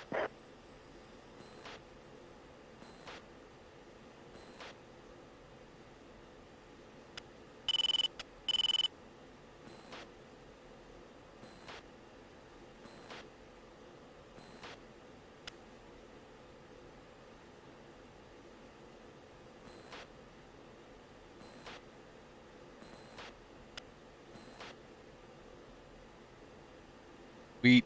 That's cool. Love it when a tanking execution is quick. Yes, a lot of people have problems with tanking.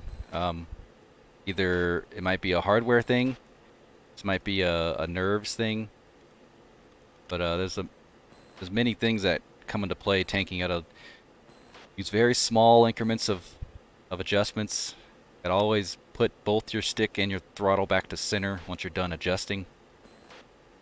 Very small adjustments. If you need to go down, just kind of push it down. Don't keep it down, just kind of pulsate it, like push it down, pull it up. Do like little increment adjustments. Always come back center. Apologies, one, I'm taking pictures. No, you're good. I'm not even looking over there, so I don't know.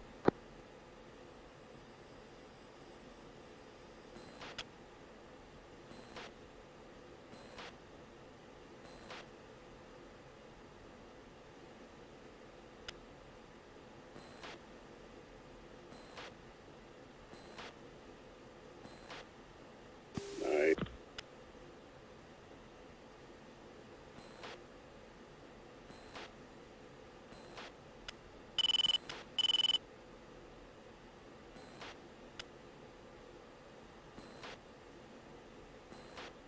Did he call contact yet? Not yet. Okay.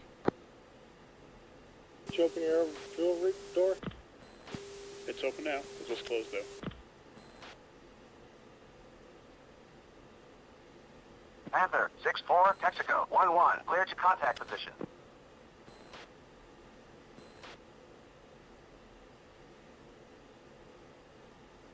The real... Whoa.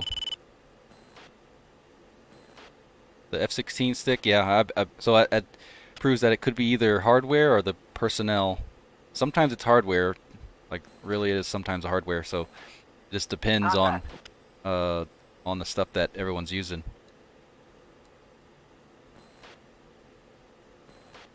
Let's see, 19, got 15 or 16 minutes till we go over there.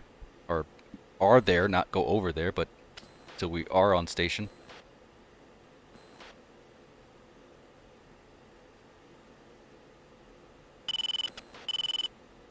One 1,000.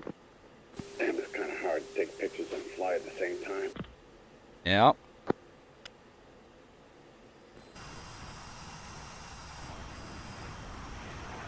It was a good one.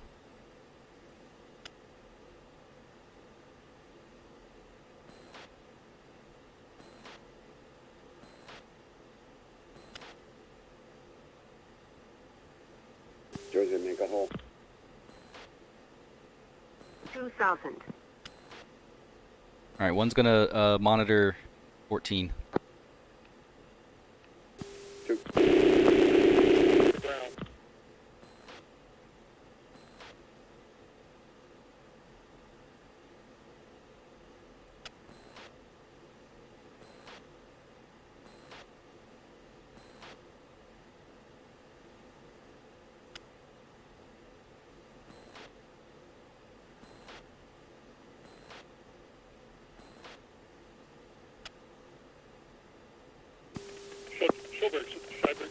Showtime, Cyber 6-1. Goodness. Cyber 6-1, nearest threat, Bra 03123, 17,000. That's the Tupolev group, northern group.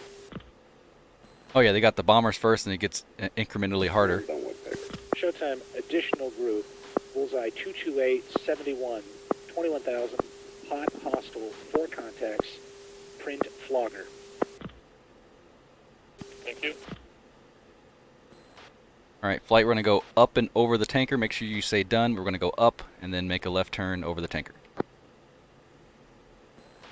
Cyborg 6-1, that additional group 30 miles out from you. And once you're done, everybody tune uniform 14.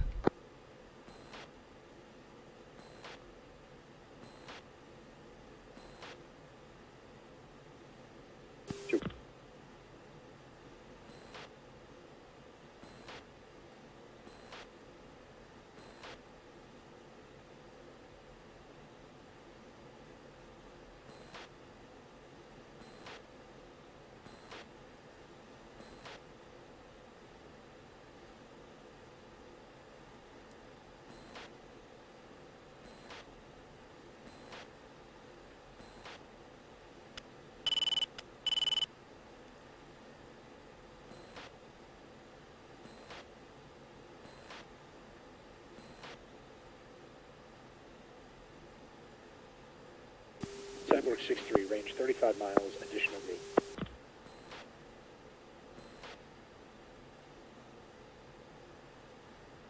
Panther off tanker heading to backstop.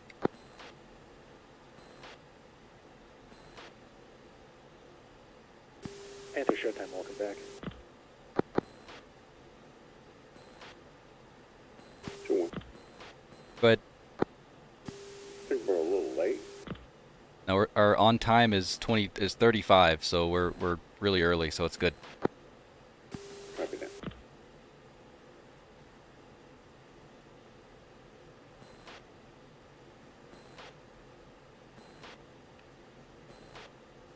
Rolex plus 35. Cyborg 3, Fox 3, bullseye.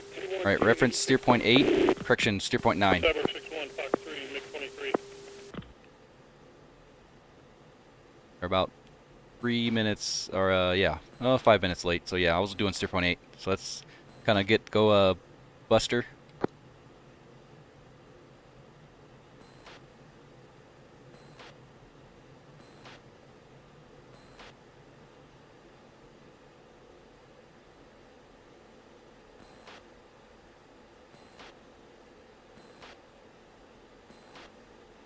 See if you can hold 400 knots. Oh yeah, let's go kill some stuff. Showtime, Spade is at backstop. Do you want us to hold here?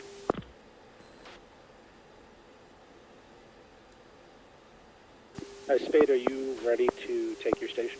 I guess everyone's late here. Spade is ready. All right, less than a minute. Yeah, everyone's late here, so we're good. Copy that. Spade is 3 minutes out from station. All right, Spade, continue north. Please defend. Cyborg 6-3, defensive. Uh-oh. And the fan is brown. The fan has turned brown. Cyborg 6-3 merged. Oh! Fan has turned brown. Showtimes. Cyborg flight, reference Aeroster 6, supports Cyborg 6-3. So yeah, Trigger, if you're... Cyborg 6-4, raw, 332, 14 miles, 14,000. You got a MiG-23 right off the nose. So first hour of this was all ground school talking about MAR and DOR and skate and short skate. And now we're in it. We're going to hold 350. Cyborg 6-4 defending. Negative contact, Cyborg 6-2. Fox 3, bullseye, 20671. Showtime correction, negative radar contact, Cyborg 6-3. Alright, flight, we're going to orbit around Sears 7. 2. Great.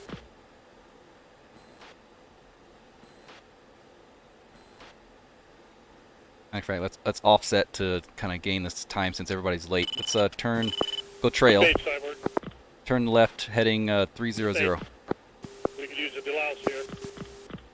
Great. On our way. Right here, I'm offsetting a little bit. I'm not going straight to the steer point, so it adds another 30 seconds or something. Spade, Showtime. Cyborg is actually merged with 2 MiG-23s.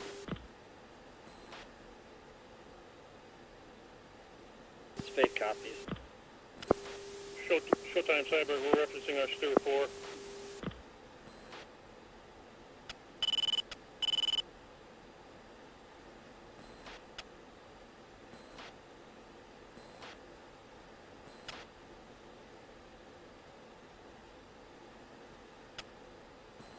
All right, time on station was this one, was the 8, so that was our 35.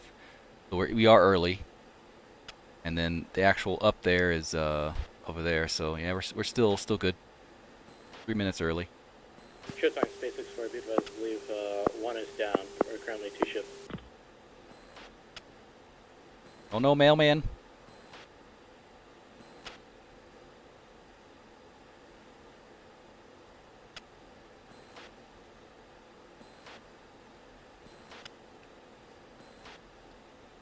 Not what I wanted. Spade 1-1, you are about to merge 10 miles. Cyber 6-2, Mayday, Mayday, I'm going down.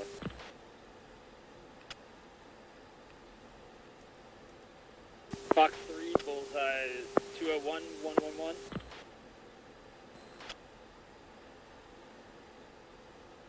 Spade, there's a second bandit there. Yeah, we're sorting it. All right, flight gonna come back around, gonna zigzag. 6-4, you can RTB now. Cyborg 6-4 RTB. Cyborg is in there. Spade is after. Looking right here. So Spade is after, then us. Cyborg is first, and they're still up there. Spade 6-2, Spike 23 to my east. How far is this? Like 30-something miles. So that's pretty close. Spade, Spike 2 miles. You're merged with him. He's right on your 6. 6-2. There's one right here. I think that's one right there.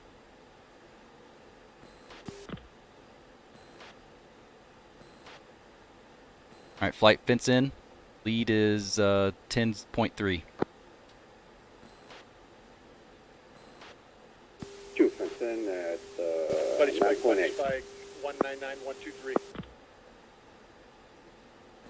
3 fenced in 2833 94 feet 13. Declare contact 201119. Furball, 1 friendly, 1 hostile.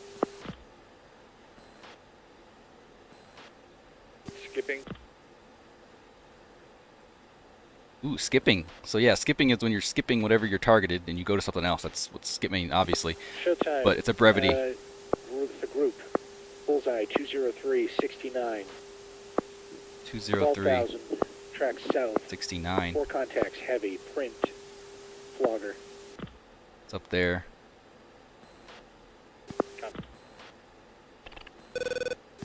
Spade is still merged with a single MiG-23.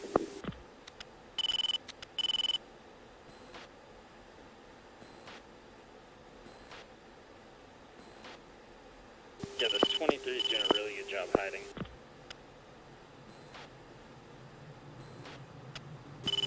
Spade element pressing 20070 15,000.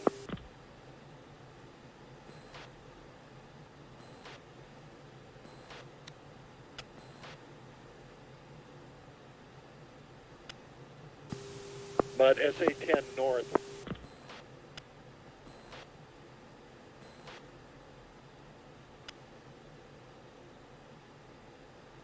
Spade 1-2 to your left, about 2 miles. That's where the 23 is. He's off to your left. He's turning toward the north.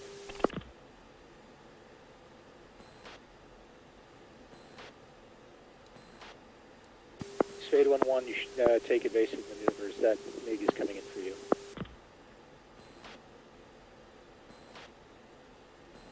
He's coming in from your right, from your south, Spade 1-1.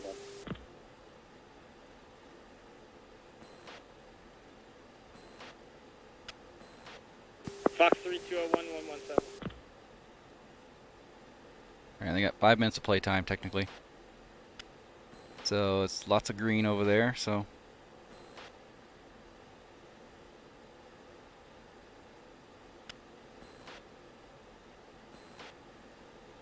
Alright, flight coming left, 270. 3-4, hold. 1 second.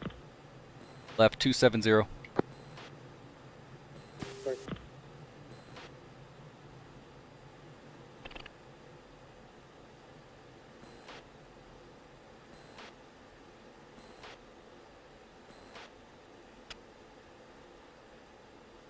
Showtime. Spade has 3 good jets, 1 Vince jet. We're gonna deal with this. 3-4 are monitoring situation. All right, Spade, you're cleared from all those merge contacts. Showtime, new picture. Picture 3 groups. Southern group, Bullseye 20566, 15,000. 4 contacts, print flogger. Eastern group, Bullseye 20540, 2,000. 2 contacts, hostile. Western group, Bullseye 23665, 15,000. Track northwest, 2 contacts, hostile. Second element, spin, left. 3 off left.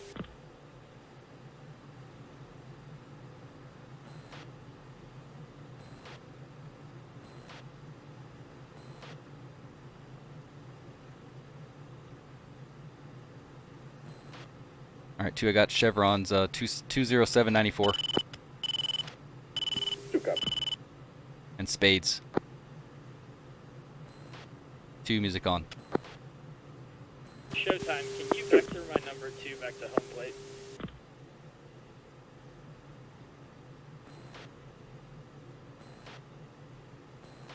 A-firm, stand by.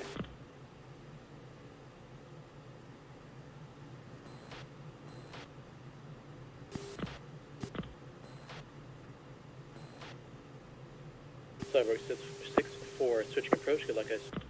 And second element, keep heading 090.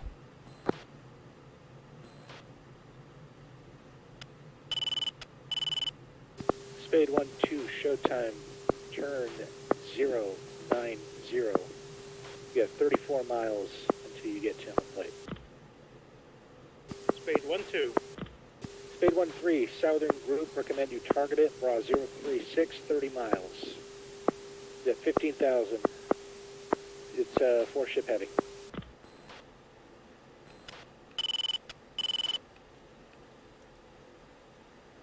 Three, targeted group 19974, 15,000, tracking west.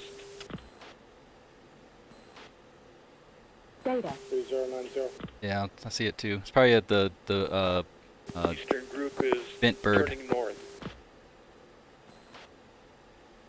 Oh, I got Showtime sweet. additional group, bullseye 205, 54, 6,000. 4 ships, U-27. Spade 1-4, recommend you head south. Panther on station. Alright, 2 follow me. 3, gonna set up a grinder to your own discretion. So we're turning in hot. Spade flight, recommend you regroup and egress out of the cap zone.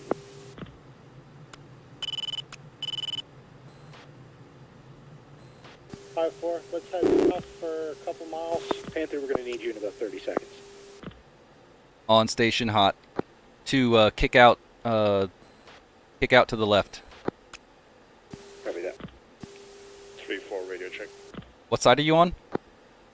I'm on Spade 1. If you're able to Right take a side? shot, Keep right side. We're gonna fire spread out everything you here. got at that group 20667. 2 groups have joined now. There's about 8 contacts there. So 2, stay on the right side. We're gonna do line abreast.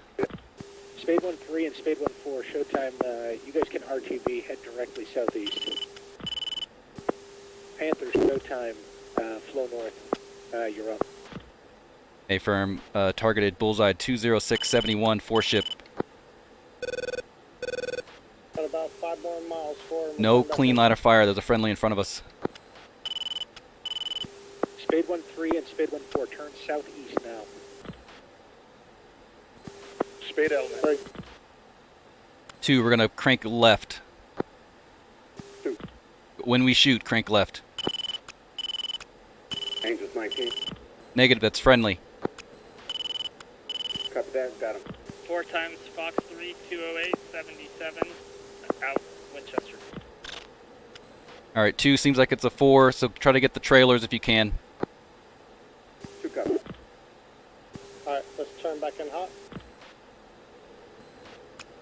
Alright, 4 radio check. Panther 3-3, copy 3-4. 2, go gate. 2 going gate.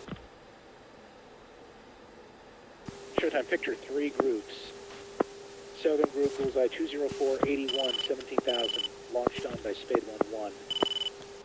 Data. Eastern group 208, 64, 25,000, 2 contacts. Track south, hostile. Northern group Panther defensive. 214, 48, bullseye 25,000, 4 ship heavy, track southwest. Panther defensive.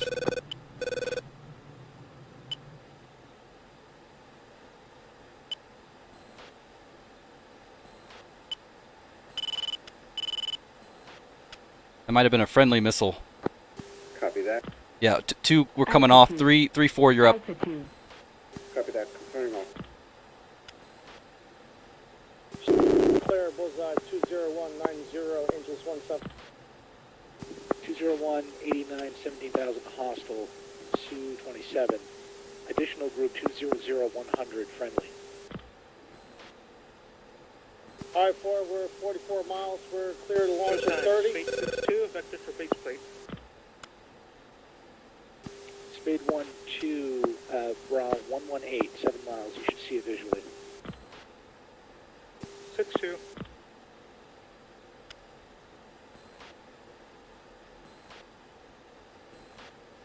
All right, 2, just where? Time, declare 197102, engines 21. Come back 1. Disregard. 197, 101, friendly.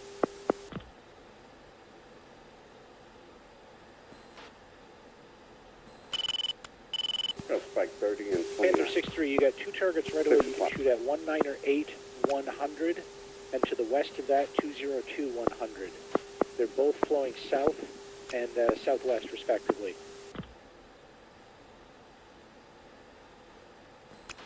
Watchdogs. 5, Fox 3. Off left. All right, 2, come right. 2 coming right. Speed 62, switching over to approach.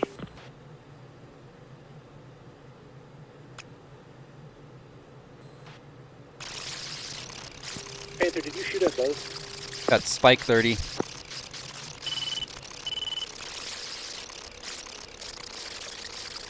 Panther 3-3 defensive. 2, Fox 3. 2.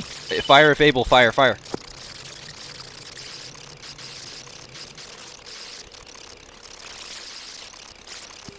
Two Fox 3 medium bullseye. 2 Fox 3 medium bullseye. 202 114 Angel 22. Panther 6-1, Spike 30 north.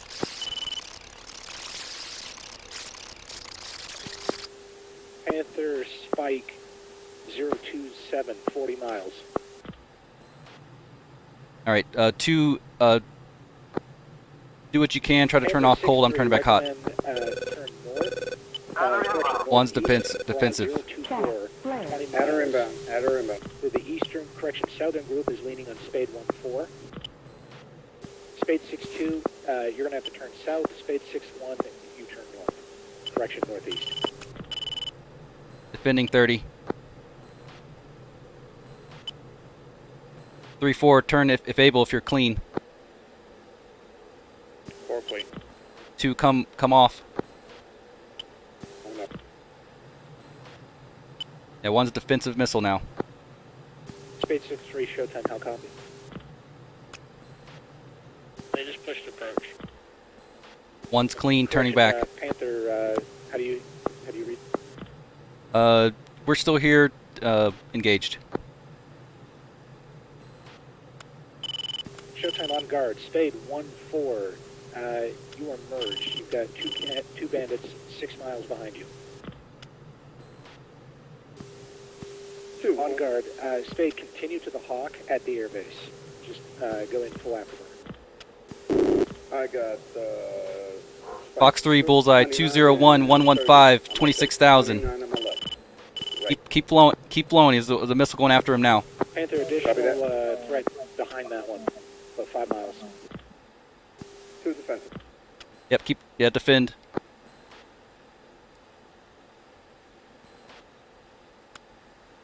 Four, get some help. Panther 1 off cold. Showtime declaring 200117, Angels 14. Hostile.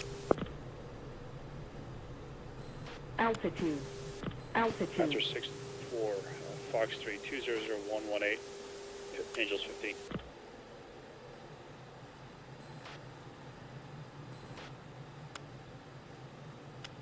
Core defensive, moving cold. Pitbull.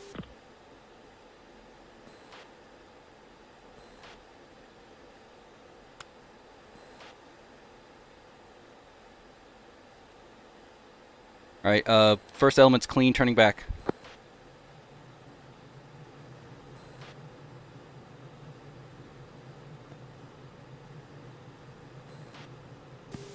One, be advised I lost yardstick with 3. One's turned back. Panther 6-1, you've got a wall at 208, 104. You're now up against 6 bandits, the 2 in front of you and the 4 behind them. Fox 3, bullseye 201 104 13,000. Chaff, flare, caution. Fox 1 inbound. 16 miles. Panther 1 off cold. Chaff, flare.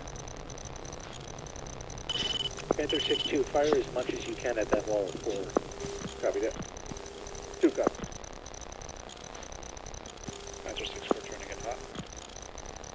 Panther 6-4, have a bias towards the ones on the east, the MiG-25s on the east. Bullseye 204, 113, and 201, 101. 2, Fox Media, bullseye. 202, 120, Angels, missile loose.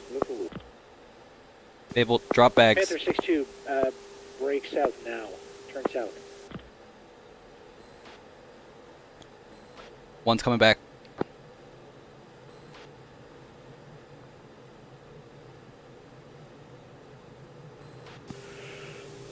Panther 6-4 is cold.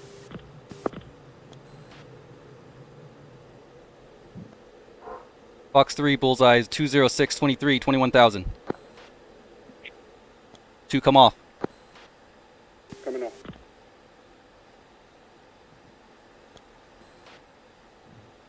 Chaff, flare.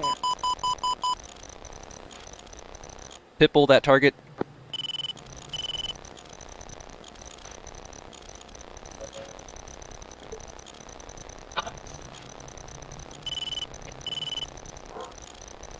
Fox 3 close 203, 131. Chaff, flare.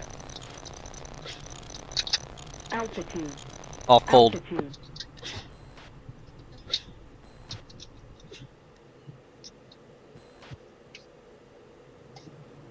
Showtime Panther request bogey dope.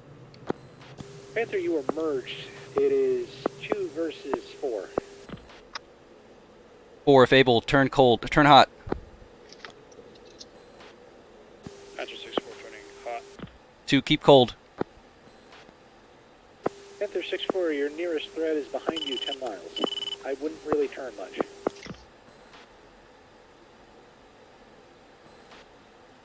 Behind him 10 miles? Showtime.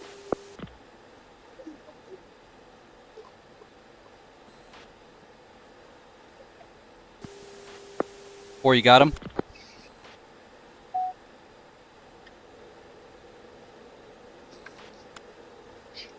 Fox 2 inbound.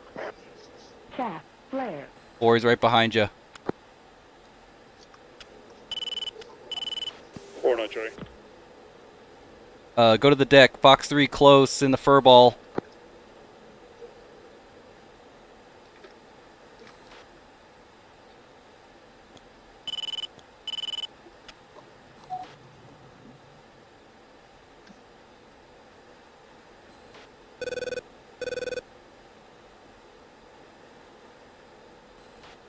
Splash 25. First cold. Passive.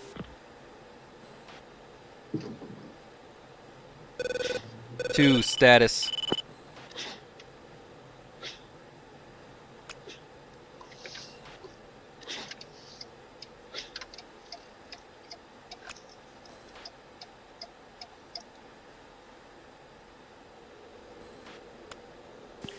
Panther, showtime. If you can disengage, just get off. Obviously, whenever you can. F-15s are not coming in right away. Fox 3 close. 200, 133.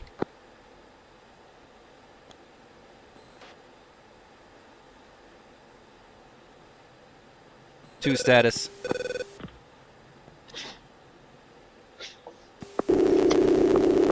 Raw 060, 14 miles off to your east. Was that for 6-1? Hey, from 6-1, you turn left to heading 058. You got a chance at these guys. 6-1 Skosh.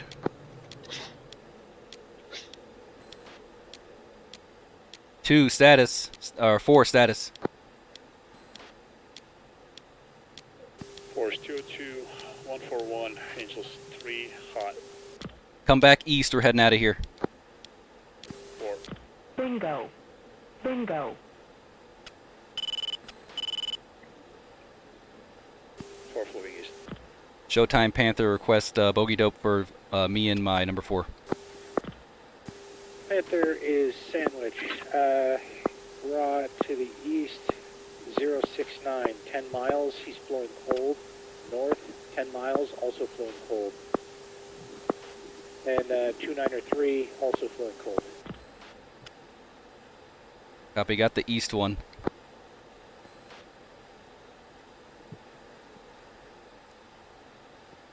If Panther 64 still has missiles, he can you can cut your way through the east and land. A firm 4, did you see that target to the east? 4 has target 189, 123, Angels 27. A firm, see him. He's cold. Monitor him, we're gonna see if we can land now. Yeah, 4 is Joker definitely 4.5. Yeah, I'm at Joker 3-4.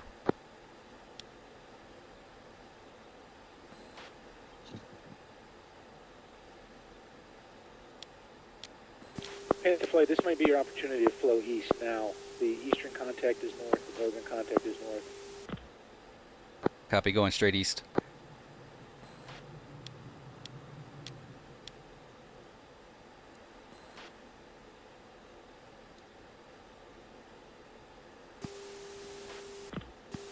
I lost him left side of my scope. He's flowing north still. Still monitor, you could adjust.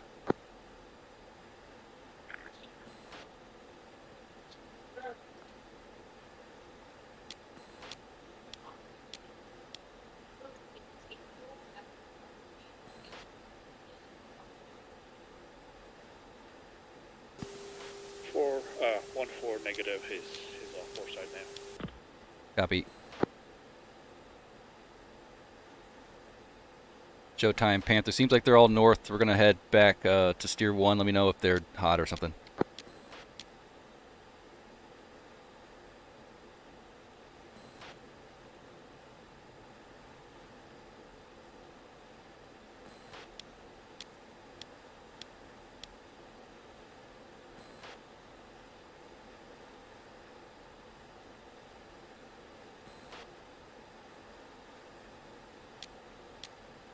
Is that it? Oh, wow. That's close. 23 miles, yeah. Panther Eastern group is now turned hot. Range to Panther 6-4 is 30 miles. You guys should be able to come in for a landing. It'll be a little fast, but you should have hot cover. Copy. Let me know when 30 miles, if close enough.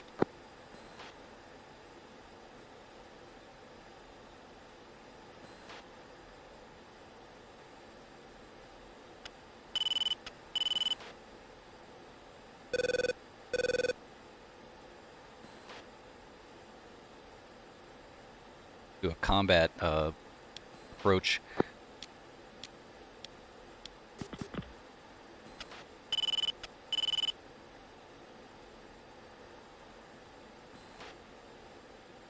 So 4, if they turn hot, your shooter, I'm Skosh. I don't have any more missiles. 1-4, I had 3 sticks left and a bit more fuel than you. 4,000 now. Copy.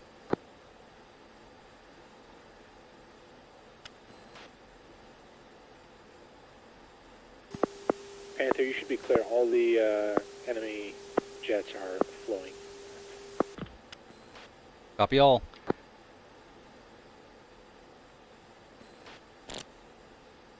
Panther going to uniform 7. 4 monitor 14.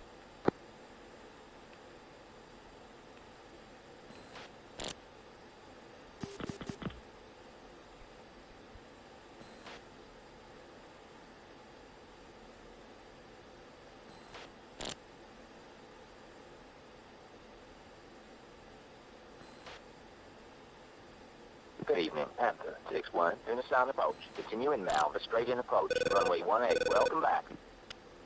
QH 2956. Alright, 4 landing 18. Gonna go over overhead approach, and then we're gonna make a left base for runway 18.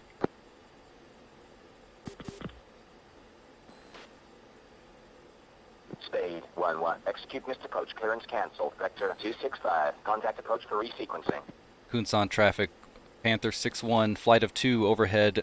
Runway now. Going to head left base for runway 18. Climbing below 11,000.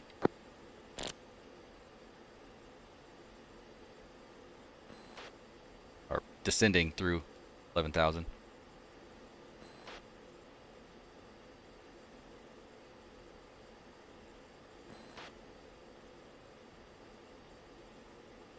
Turn this off. I think I'm Panther good. 6-1. Contact tower for landing. Switch to 29230. Alright, 4, go ahead and check out of Uniform 14 and tune to Uniform 8.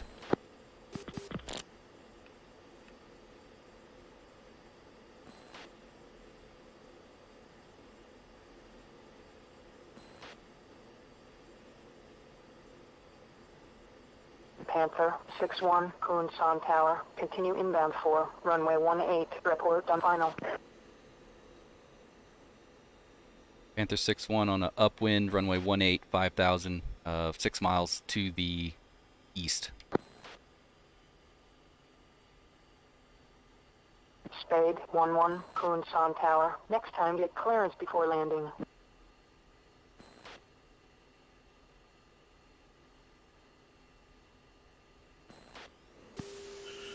Four is in the descent for a left base. 1-8.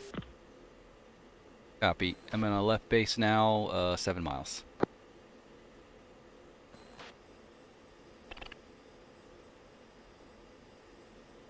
Spade flight has vacated. Spade 1-1, contact low. Switch Copy. to Panther is 735, 6 mile left 25. base, runway 18.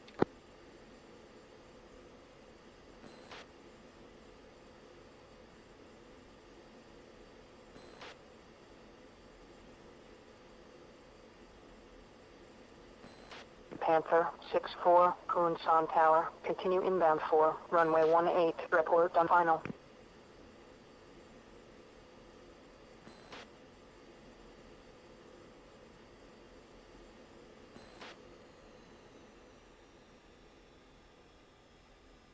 Panther 6-1, Kunsan Tower. Continue inbound for runway 18. 4 mile final, runway 18.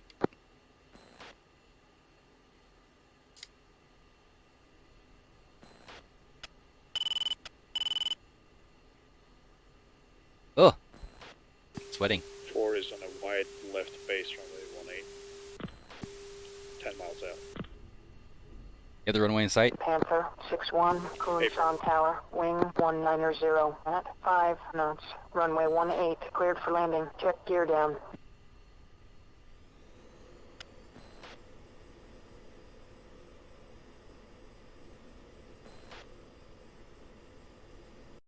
You go up? They went up. I should have went up. Yeah, there they are. They're debriefing now. I can see them in the thing now. So they're debriefing there. We're just gonna land and debrief as well. That was craziness.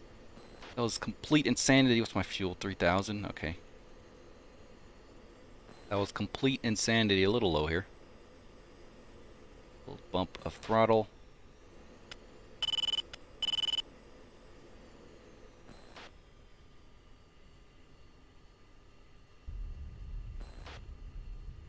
There we go.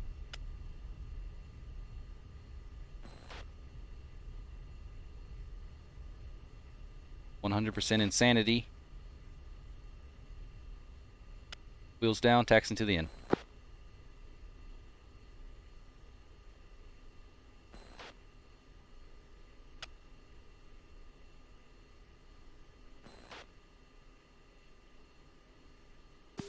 Course turning final, 6 miles out.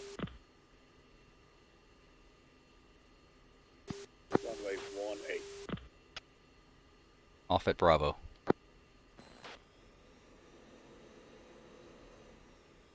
Panther 6-1, contact low. Switch to 73525. Oh man, that was insanity. Go over here. Panther 6-4, Kunsan Tower. Continue inbound for runway 18. Oh, forgot. Oh well, oh well. No light landing. I'll deal with it. Oh, I want this one. Where you at, buddy? There he is.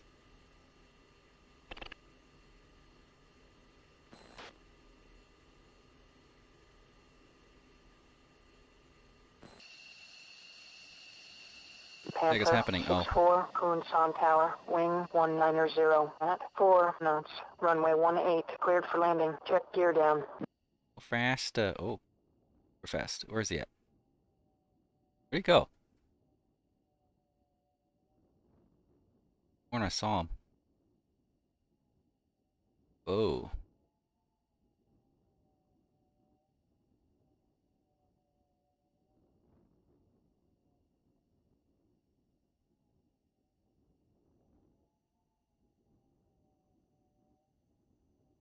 There he is.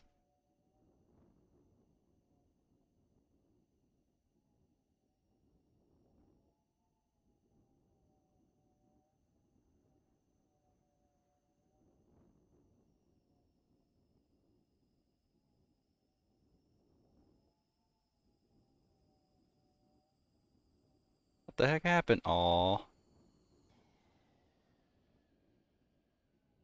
Wanted to do. No, I wanted to. What the heck? Oh, I missed it. Oh well. Pressing the wrong button. You get this shot, I guess.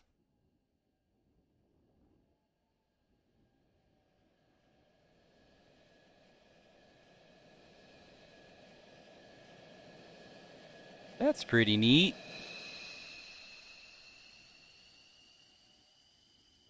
Cool. I did something.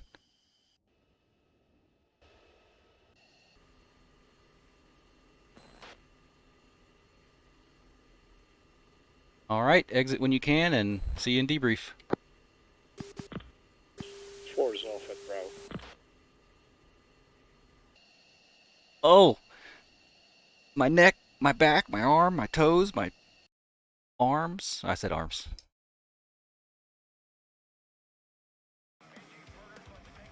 Three misses, 3 hits. Nice. Nice. Get a screenshot of this. Go snip. Boop. Screenshot. Put it in here. Or debrief, actually.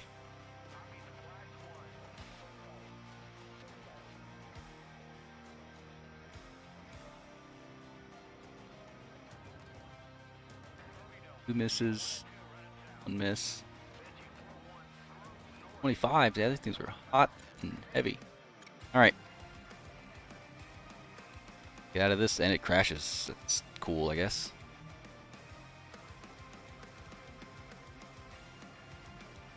Jeez, not what I want.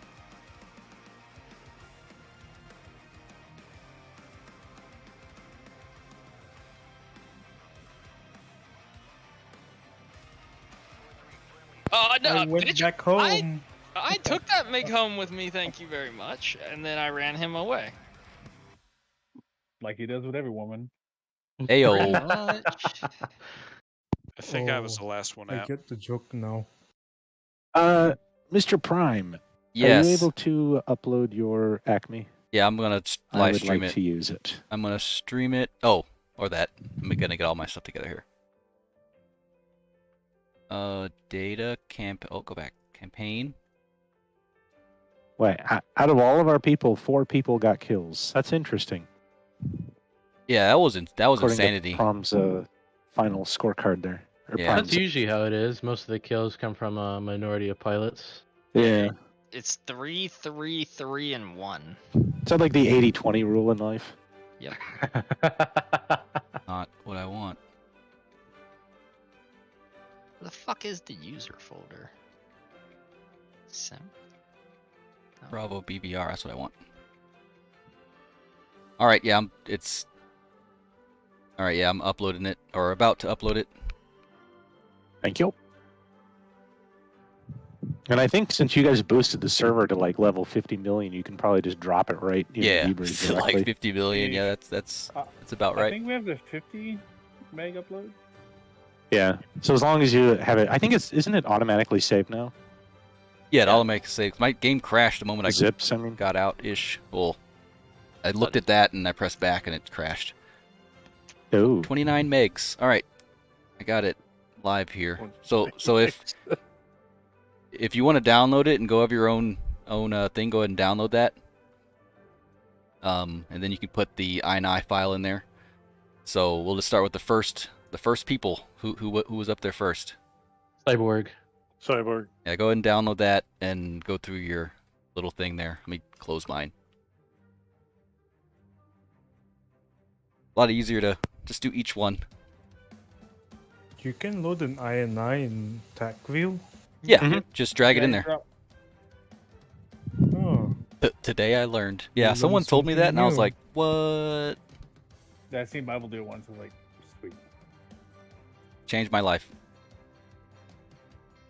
Wait, it'll show the all the symbols in Tacview? Yeah, like what you had, like the threat stuff. That's cool. I It'll. didn't know you could do that. Yeah, it's awesome. In Musical Sam's, it's a little crowded, but it's usually pretty good. Who's gonna debrief Cyber? Yeah, Cyborg, go ahead and choose your person. Yeah, I'm good. Trying to get right now. There we go.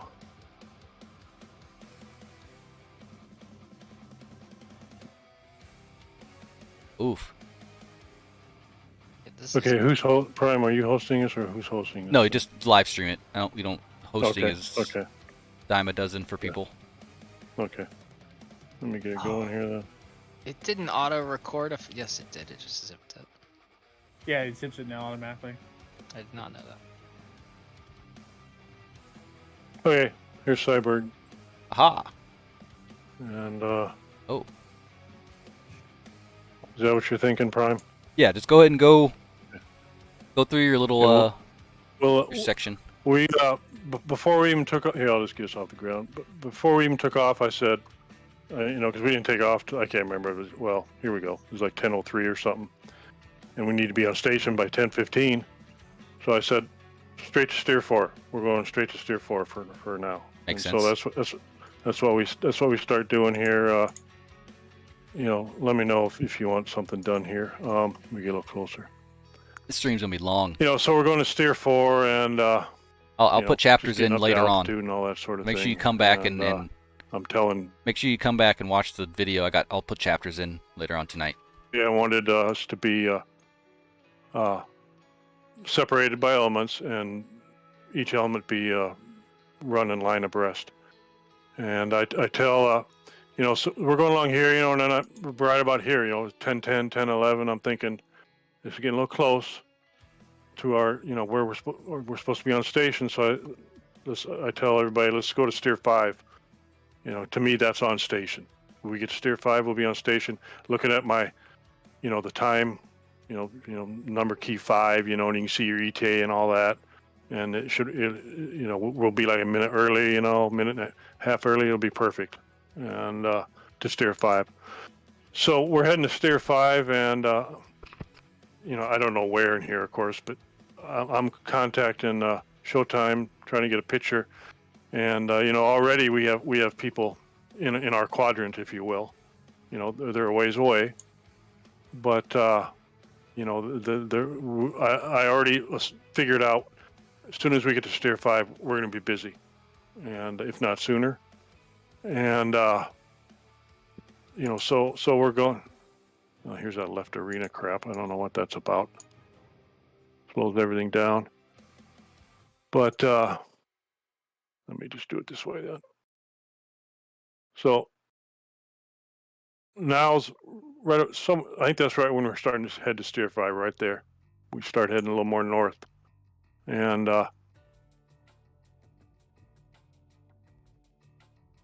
we picked these up right away, and I thought I saw 29 nails, but turns out it was 21, and Bible was good enough to let me know it wasn't a 29, it was a 21. And So anyway, we've picked these. We picked these. This 21 group. We've picked them up right away, and we're sorting on them. I'm telling Diego, here's how we're going to sort it, and I know we're getting close, and Bible's telling us, rattling off distances to us, which is outstanding. And where are we here? I don't know why my I bet just because I left arena crap. Yeah, I can't get distances or anything on here because of that error message. But let's see if I can do it now. But we're I don't know, when we first contact them, we're like around 30 miles, maybe 35. I can't remember. So I see we're getting close, and I like to get a shot off at them, but and I try to get a shot off. The missile doesn't come off the rails. I don't know why. I was sorted on this lead guy. The missile doesn't come off the rails. I look, I'm like 22 miles or something. We gotta go cold. So we turn cold, and I tell the second element, you guys need to turn hot. They're loitering at steer 5 at this time, per my instructions. And so we do that. Our whole point here, we're just gonna do a grinder, a 10-minute grinder. And that was our whole strategy. And so they go hot, and cyborg flight, you can pop in anytime, with anything. And Heraday gets a shot here. Yeah, I was tracking those targets, and I went for the trailer and the guy on the right, or the rear 21. I was under the assumption that 3 was tracking the close guy, and we were getting close to the MAR that we established, 20 miles. Actually, I was past that. I was like 17 miles at this time, and I fired and immediately went cold without supporting the shot. Yeah, Heraday's already the same thing situation we are. He's already at MAR when he's ready to shoot, because we saw the initial contact. We saw, man, these guys are flying. As you can see, they're mocking above, and but here we're cold. Diego and me are cold, and the second element is hot, and Heraday hammers this. He kills this guy, and we never even made it to steer 6 on our initial. We're already at steer 5, so I don't want to go any further south with stuff going on. So we turn hot and tell the second element, you guys go cold. None of us see this MiG-21, this leaker. None of us see it. And at any point until Heraday turns around, and then he sees it. I don't know, but and you can see, I fly right over the guy, and meanwhile I'm picking these up, and wasted missiles on some stupid bombers, but the time, if I remember right, the time it would have taken for declare and all that, it would have been well into MAR, so I didn't want to take time to declare, and it's coming from the north. It's a bad guy, and so we shot at them, and you can see Heraday takes out this second, that leaker. So yeah, I heard Showtime say that there was a leaker behind 6-1 and 6-2. So I turned around and I looked for him. I locked him up pretty quickly. Smashed my IFF, smashed the data link request, sent it up to Showtime for a declare, and took the shot. I was able to visually call that kill. Yeah, within the first few minutes, Heraday's already done an incredible job. Got 2 kills, and so at this point we're going to turn hot again and pick up these 23s, and if I remember right when we turned hot, they were like at 38 miles or something like that. And so we're getting sorted on those. And I see there are 4 ship, and I want nothing to do with the 4 ship with only 2 of us. So we go cold and tell these guys to go hot, and we're going to join up with them. If we're going to take a 4 ship, we'll all 4 join up. And so that's what we do. And as you can see, there's missiles everywhere. I'm sorry I can't do it frame by frame, but I keep getting that left arena error message, and we'll be here all night if we try this. But anyway, we fire missiles. 2 of them get killed.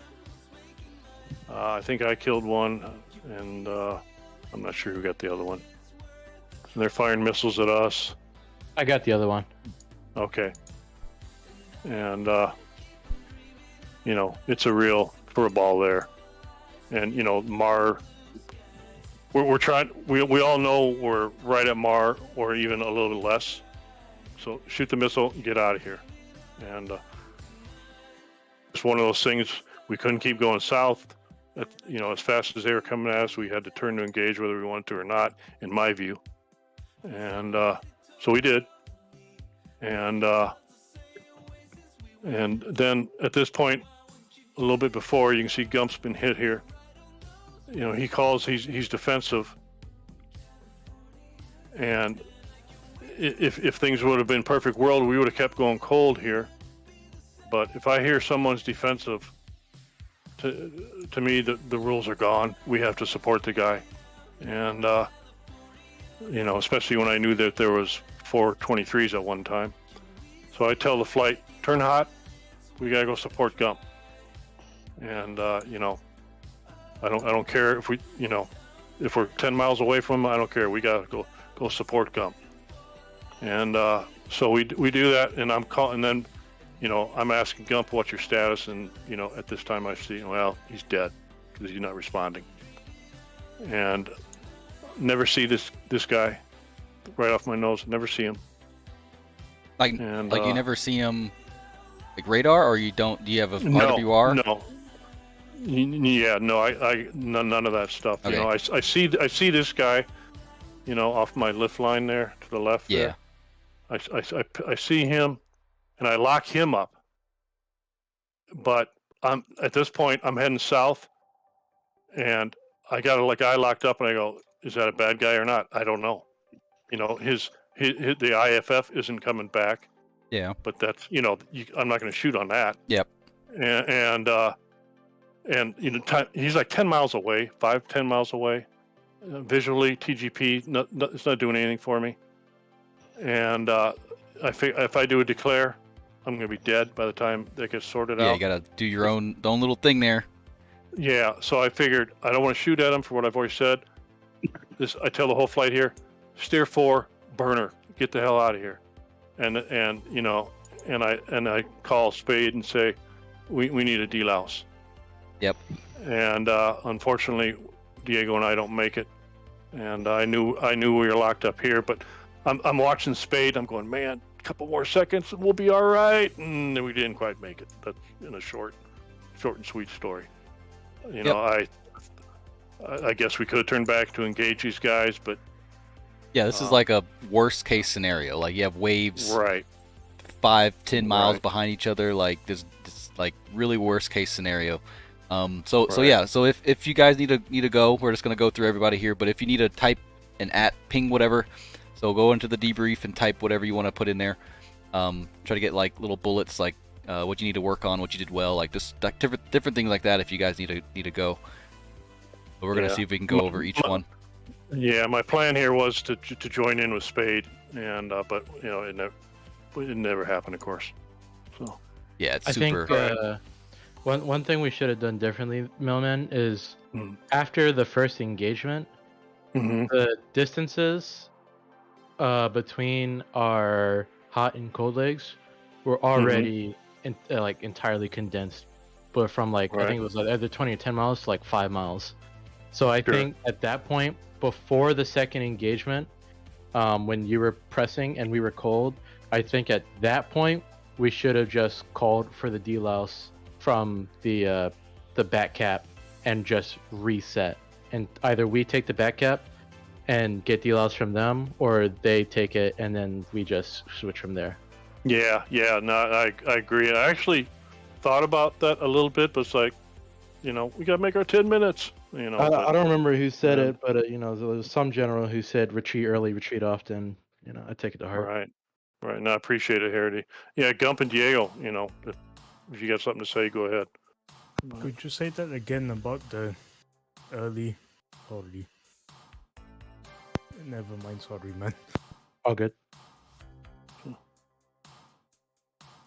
But okay, well, I guess that's enough for Cyborg flight. It was a bit of a goat rope. Mr. Craig.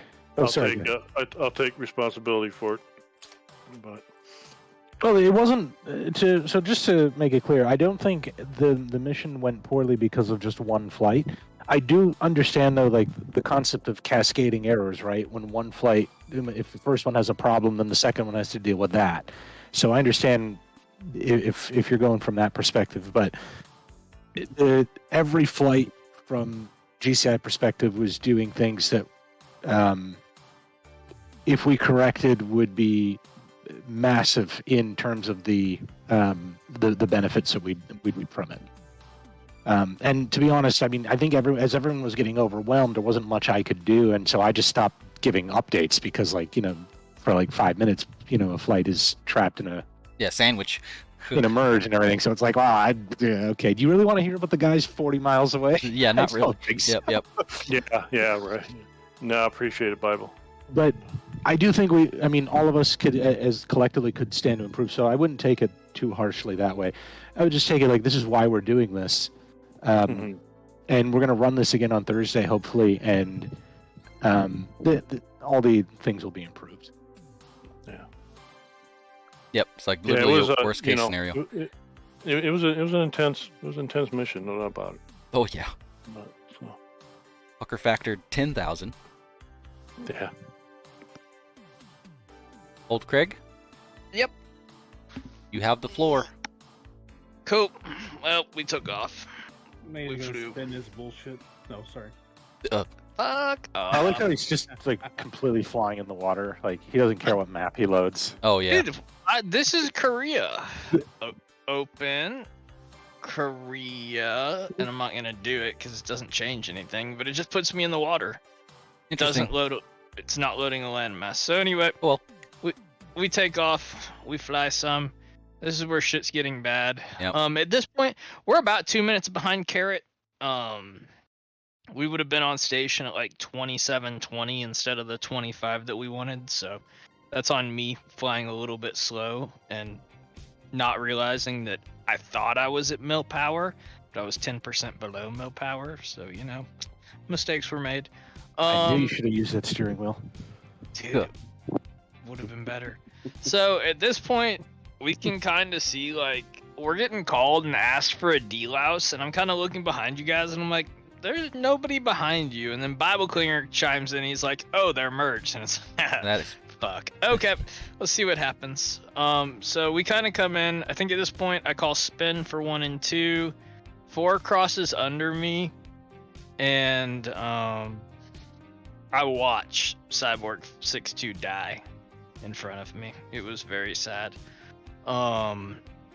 Literally, as my missile's leaving the jet, his jet's blowing up. So again, I was 2 minutes behind schedule, and that fucked 2 people. At the same time, Herity's point I think is valid. I could have called a delouse sooner too. Yeah, you just could have called us to, get on gate a little bit, and I didn't really coordinate with you that like, hey, I'm running a little behind schedule, so. Yeah. The other thing I want to say is when we do Thursday, we're gonna set some exit parameters. So when you're exiting, you have what to do. Because there were some times where we saw people their flights were just in the way when they were like on the ground and burner and getting out of the way. But okay. If we have time, I'll show some of this after Prime does his debriefing. I'll show what I saw from my perspective. So I take a missile shot on the MiG, and we never see the second one. my understanding, what I got from Bible was they were just merged, and it kind of sounded like a single ship, and then we found out it was actually a 2-ship. So and it was darkish, starting to get dark. So I think at this point, right here, I can see them fighting, but I kind of go tumbleweed, and they weren't where I thought they were gonna be. And my number 2 takes a gun hit and disengages, and I start trying to vector him home, and I just never saw him there. We're same altitude, 200 feet off, and I just never saw him. So I kind of do some. Oh no, I did see him. I take that back. I do see him, and I kill him. And then behind us, all hell's about to break loose. So at this point, I kind of fly, trying to get my wingman orientated home.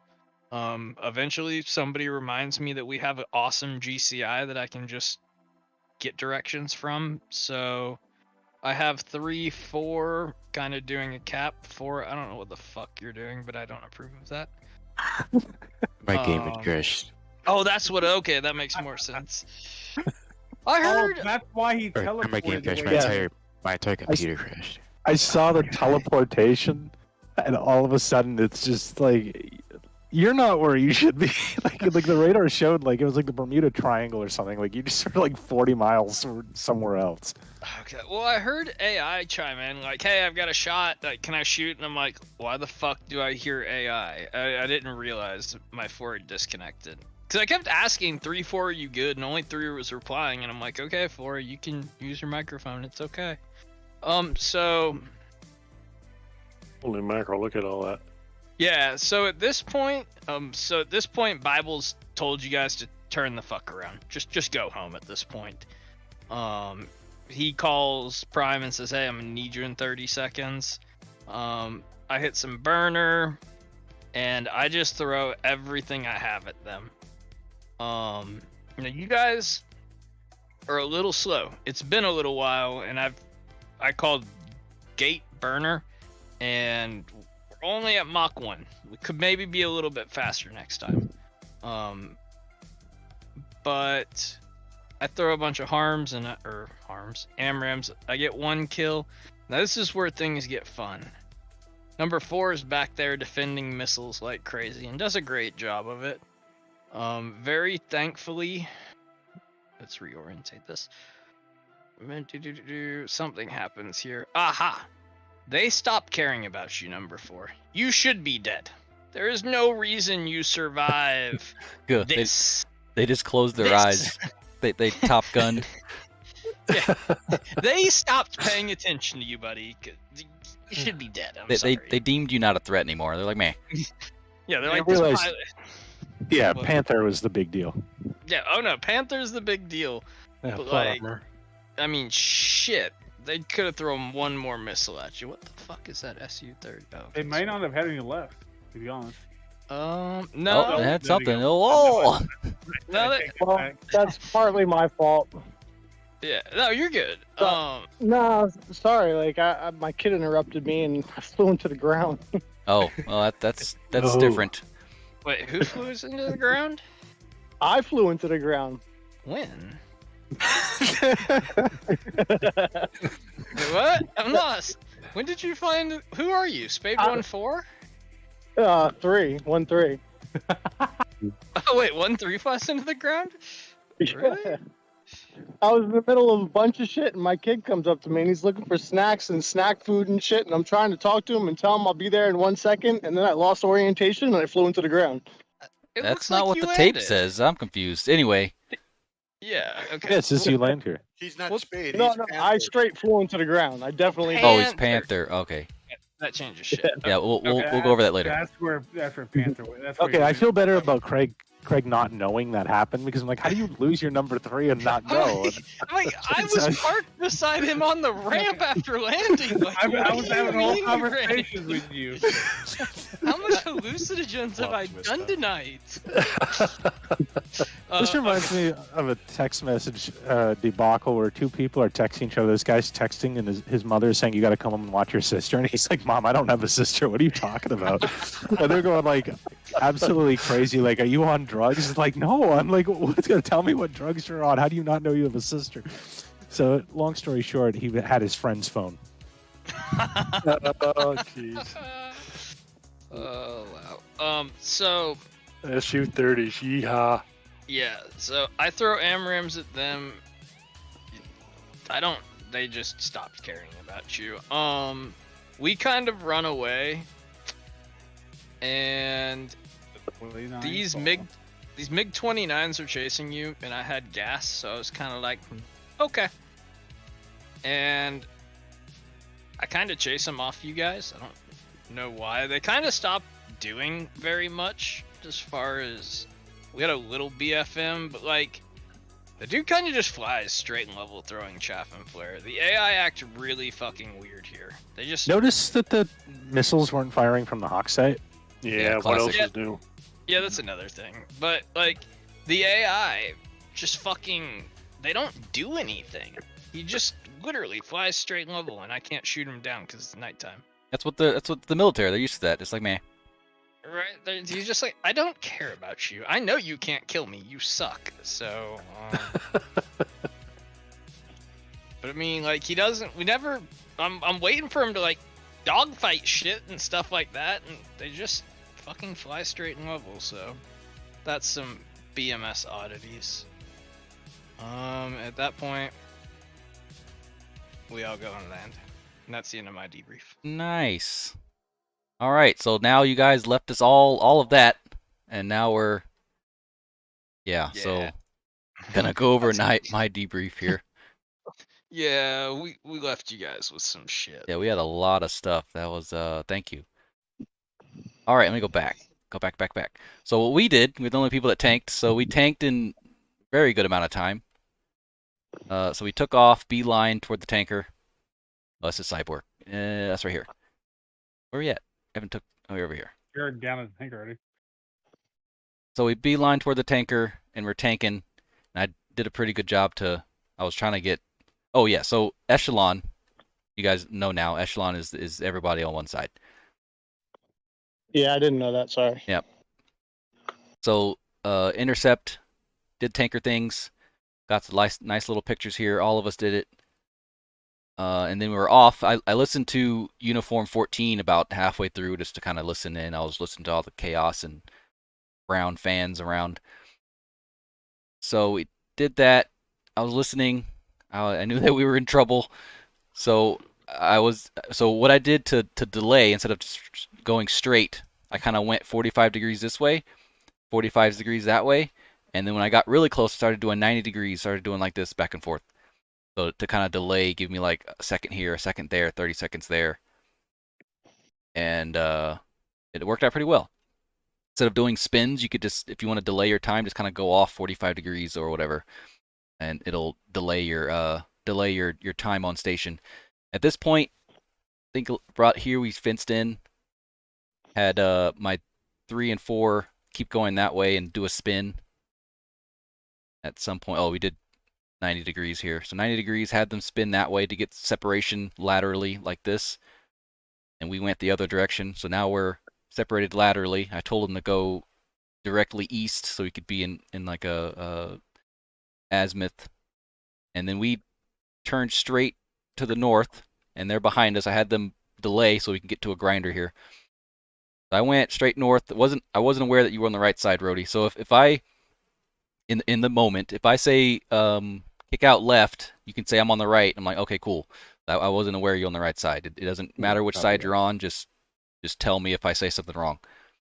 And then, because it turned out, like, I don't want you to just travel all the way to the other side. Like, it's fine if you're on this side. Gotcha. And you were a little bit too close to me.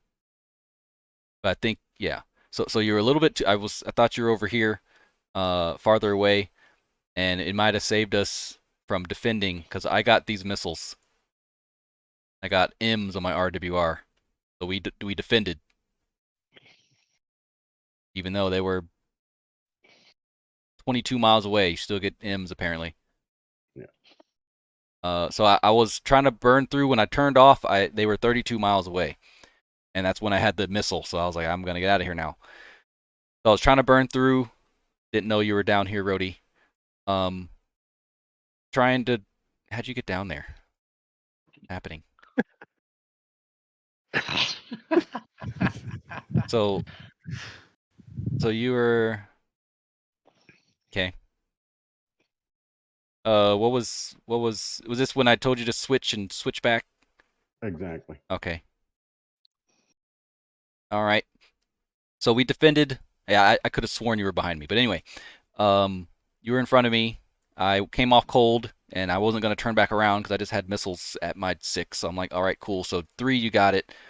We come back, come hot or come cold. They're hot. Yeah, Rhodey, are you still defending? I guess you might have. Yeah, probably these. Yeah. I saw M's behind me, and that's why I dropped low. Yeah, I was defending as well. Ooh. So I think what happened here, I got the M's. I don't think you had the M's. Yeah, since you're not defending as much. So this laterally separation actually worked out okay. You said shoot fire. Yeah, yeah. You were. I was getting spiked by this 30 here. So I was getting spiked this whole entire time, and I was like, you need to fire. Like if you're hot, you need to start firing. And Jersey is doing their own little thing, so we're unable to set up a grinder between ourselves, but we kind of set it up between the elements somewhat. So I'm defensive. Brody gets a Fox 3 out, at least gets one of them to go cold. And I'm still defending. No business dodging that, Rhodey. What's that? Look at that. You had no business dodging this missile. Look at this missile. Oh, never mind. It was over It's you. over, yeah. Oh, that It's gave way a over there. perspective that it was way closer. Yeah. So he's on the deck. Wow. So that's how I'm defending these missiles like my life depends on it, which it does, because I was super scared. I was like, I'm gonna die in the first 30 seconds. So I'm defensive. Finally come back, and I think I tell you to turn cold. Like I shouldn't have to tell you to turn cold. Like that's too much brain power for Lee to micromanage everything. So you need to turn cold when you deem necessary. Yeah, 16 miles. And the one thing I would say is, once you fired, why did you stay traveling in the same direction? That's the question in terms of the timeline. So the purpose of today, this is to get everyone to think about this. The purpose of the timeline is, after you fire, you're supposed to turn off.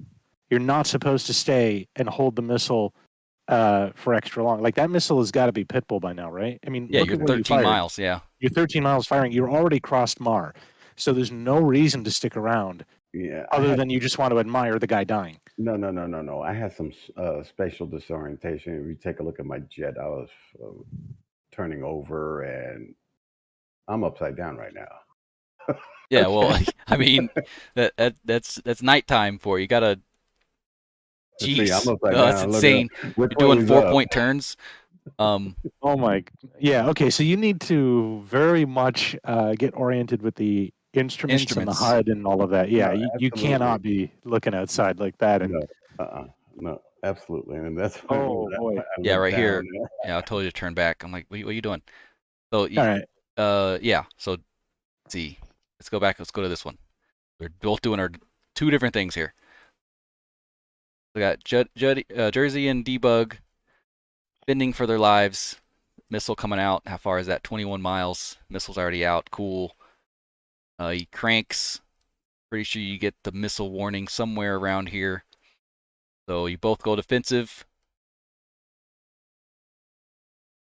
And that guy's cold, so win. That's a win. And that now those 29s are going after over there, so that's a win. So now they lean onto us, and we're doing our thing. I'm just now defending, or finished defending these missiles, so I'm coming back around. And I did get spatial disorientation, but I was able to use my instruments and figure out what the hell is going on. Mm-hmm. So 19,000. So I Fox 3 at, what am I looking at here? Let me turn this off. I was not aware of this guy. He was behind him, so that's why I locked on. It's his first one, so I see him, but I'm going after the first person there. How far is this? So yeah, basically lock and it's Mar. So I lock, Fox. I'm literally turning before anything. I crank. Oh Jesus! Yeah, I saw that. That's crazy. Yeah, I had to defend that one. I did have to defend that one. I saw it coming. Please fix this. Like, what is happening here? So, and this radar thing apparently means nothing because it just went. Oh look, there's Rhodey.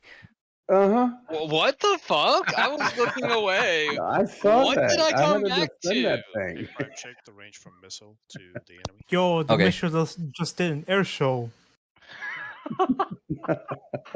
So at 22 Gs? at 13 miles, it completely changed. It skipped and it went to a friendly. Was it pit bulls at any time? Yeah, a 22G pull does not sound right. I don't. Am I wrong on that? I don't think the AMRAAM and BMS is supposed to be pulling 22Gs. I don't think any AMRAAM is supposed to pull 22. I don't know. I'll watch my video and Yeah. see if it's not. Let me see. What is it? 1041. 1041 and 7 seconds. That's going to be amazing. No, and I saw the coming at me, and I started defending again. Yeah, I bet. Because I was at bar. Like I'm not like what. I don't think I was even aware you were 7,000 feet, twice below me. It just picks me up. Missile is just looking at it like, no, I'm not doing that. Yeah, that happens. So I think was that's incredible. In the same mission, I take a shot and with like at a bad guy in between friendlies, and it goes exactly where I want to put it without crazy. even being STT. And then you have a pretty good shot there, and the missile just decides. Yeah, I'm just gonna go I'm after gonna something. kill this guy. What is that? Way out of the cone. It Yeah, looks look at There's that. no way it should see that, I think. What's No. that angle? That's like almost 45 degrees. maybe more. 27 degrees, 28 What is degrees. this? What does this Oh. degrees mean? What does that even mean? I don't know what that. I think it's the angle off, like the nose. I to know nose. that's 45. I don't know. You can That's kinda switch weird.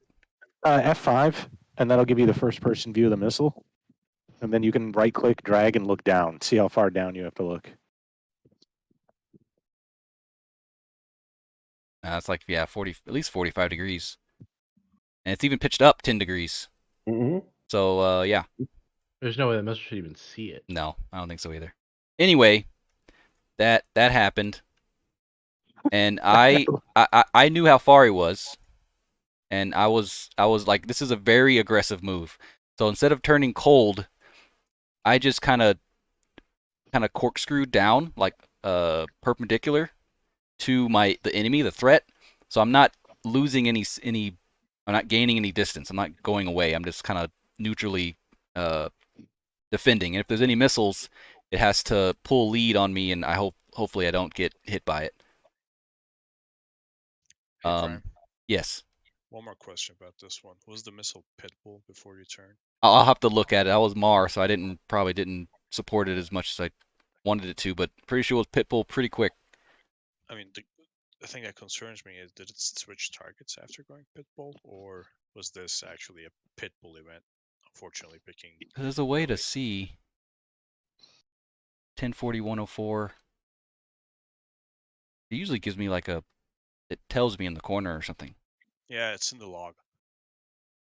4104. Oh, wait. Husky.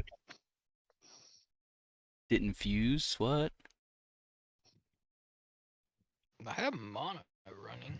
I don't know if it's Comes Husky.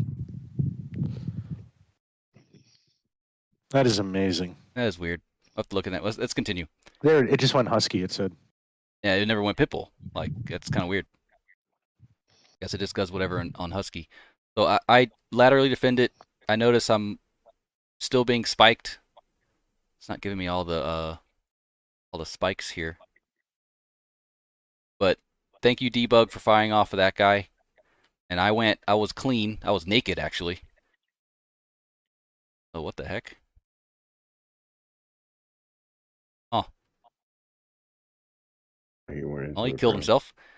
Maybe his kids came into his room too. Yeah, probably. AI kids. So he's defending that. I lock on to him. Like moment I lock on, it's Mar. So it's crazy. So I did it the same thing again, and I turn on, and it switched again.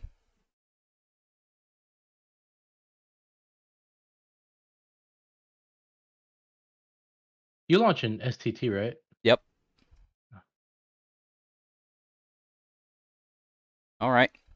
I'll go over that later on. So come back around. Brody is still in the way. Like, what happens here? At least it locked on to not a friendly. Cool. And there's missiles all over the place. So these 25s being locked on, spiked by the 25s. I got this launch warning way over here. So I got the launch warning, and I waited a little bit because I knew it's just a Fox 1, so I know it's not going to go as fast. So I must have been Pitbull because I cranked for just a little while and then came back.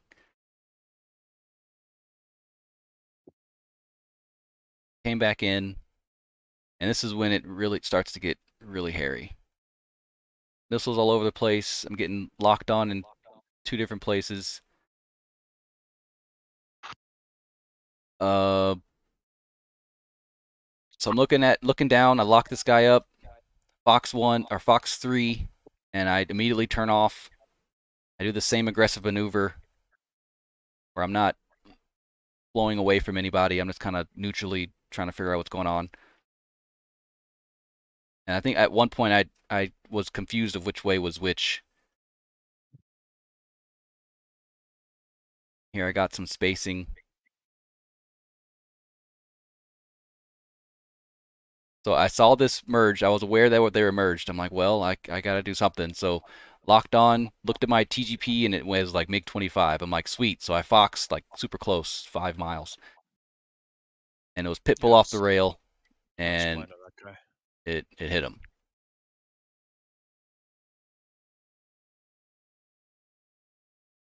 I knew he was cold, but I'm like, I need to shoot. He's going to turn hot. So I just shot at him again, and he was kind of slow, so it actually hit him at that point.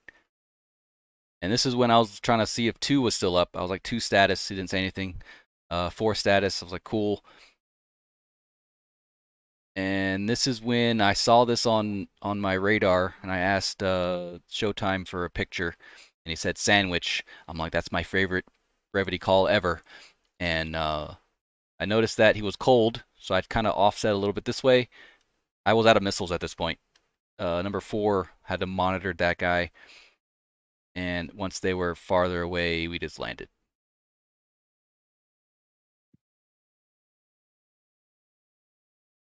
That was it. That was actually really nice. The recovery, I mean. Oh yeah, I just did an overhead over. I mean, recovering from the disaster of the fight. Yeah, it was a little bit of luck and a little bit of situational awareness. Yeah. So with this feedback, so with Rhodey, if you are aware that you're in front of basically like everybody else is back here. If you're aware of that, you need to flow in that direction and keep going that way. No, absolutely. Like I said, I had severe spatial disorientation, and every take a look at my my aircraft, it was just rolling all over the damn place, and I'm lucky I didn't hit the ground. Yeah, the water did look like the sky, and the sky looked like the water. Exactly. I just always looked at my altitude, like how high am I? I went down and I looked at my artificial horizon, and that's oh crap. Like, uh-oh. I looked away for 10 seconds and I didn't know where I was. Let's go back But to. I kid you not. It took 10 seconds and I totally forgot where I was. Yeah, that was one time where I didn't know which way was south. I was defending, and you know how the RWR flip flops back and forth as you're spinning, and then it flipped, and I was like, wait a minute, I need to go south, and I was going like northeast or something. I'm like, I need to go south, so I had to remember to go south because I was kind of going north. I was right here. Happens. literally took 10 seconds, and I was like, just give me 5 minutes, buddy. I'll be right there. Yeah, 5 minutes. Yeah, I think it was about here when I did this move. I was going northwest at this point, and I was like, I need to go this way. I also came very close to having a fish strike. Disoriented, didn't know which way was up. Checked my HUD. Oh, dash lines. Minus 30. 1,000 feet. Not good parameters, you know. Yeah, that's exactly what I saw. Dash line. Oh my! A crap, I'm dash going line. down. Uh-oh. Look at my altitude. 900 Radar feet. altimeter Oh, was pull up. So I'm gonna look at. Yeah, that's when I knew I was in trouble, when I heard pull up, pull up. I'm like, Pull oh up. fuck. Uh-oh. All right. So I just did my stream. So I'm gonna bring up my video. At some point. There it is. I'll see this. I don't know if you. Stream. It might be dark. I don't know what it will do. You guys see stuff? Stream starting soon. Yes. All right. What I say? 10:41:07. Yes. 10:1. Oh, the weather was perfect. Oh God. Oh, where's the time at? Come on. Can't quite see the time. 39. In front of you and 4 behind them. Okay. Fox 3 Bull. Leaving you. 41. Okay, 41. Bit back. 40, 50 or something. So here's what I'm targeted. STT. Yep, defend. There's 5. At least 4 get some help. It's the same one. Panther 1 off cold.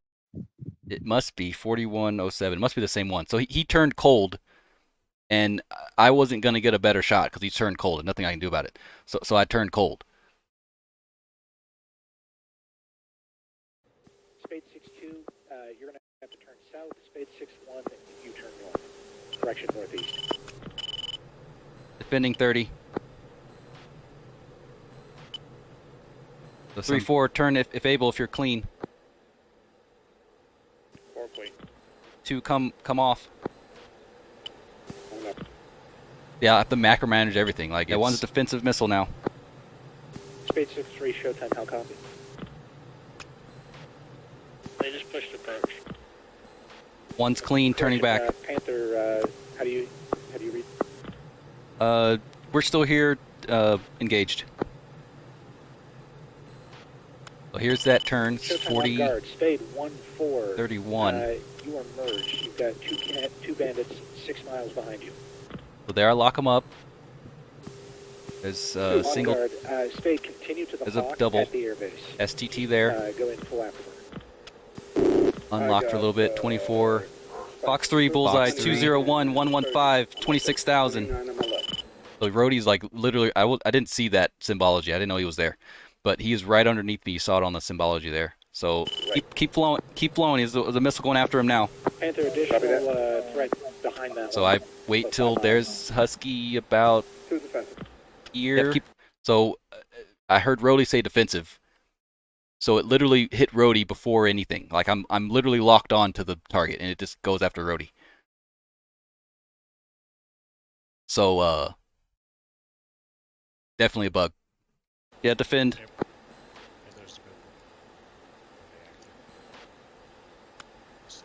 4 get some help. What was that, debug? I said you still have the lock, and it went after Rhodey. That's weird. Yeah. So that's the little snippet of what happened there. Panther 1 off cold. Well, plus in your mind, you're thinking, okay, that guy's going to go cold after my missile. You know. Yeah, like I was under the assumption. It doesn't even get him. Yeah, it doesn't even go after him. It changes targets as I'm STT and before Husky. Yeah. And and your tactics are based on thinking, oh, that missile's going to make him go cold. Like it should be. And it did. Meanwhile, the missile's down in Yeah, Luzon, pulling Philippines, or something. 22 Gs going after Rhodey, and I saw the loss, the lose TOI. I'm like, all right, that's fair. Like at least he's going cold. Like I don't care. But Rhodey's defending my missile from 10 seconds ago. Crazy. But yeah, so that's basically the whole official briefing here. So this is when I started getting kind of freaked out and weird. I was a little disoriented for a little while. But yeah, that's it for the briefing. If you guys want to stay, we can talk about it more, but don't want to waste too much of you guys' time.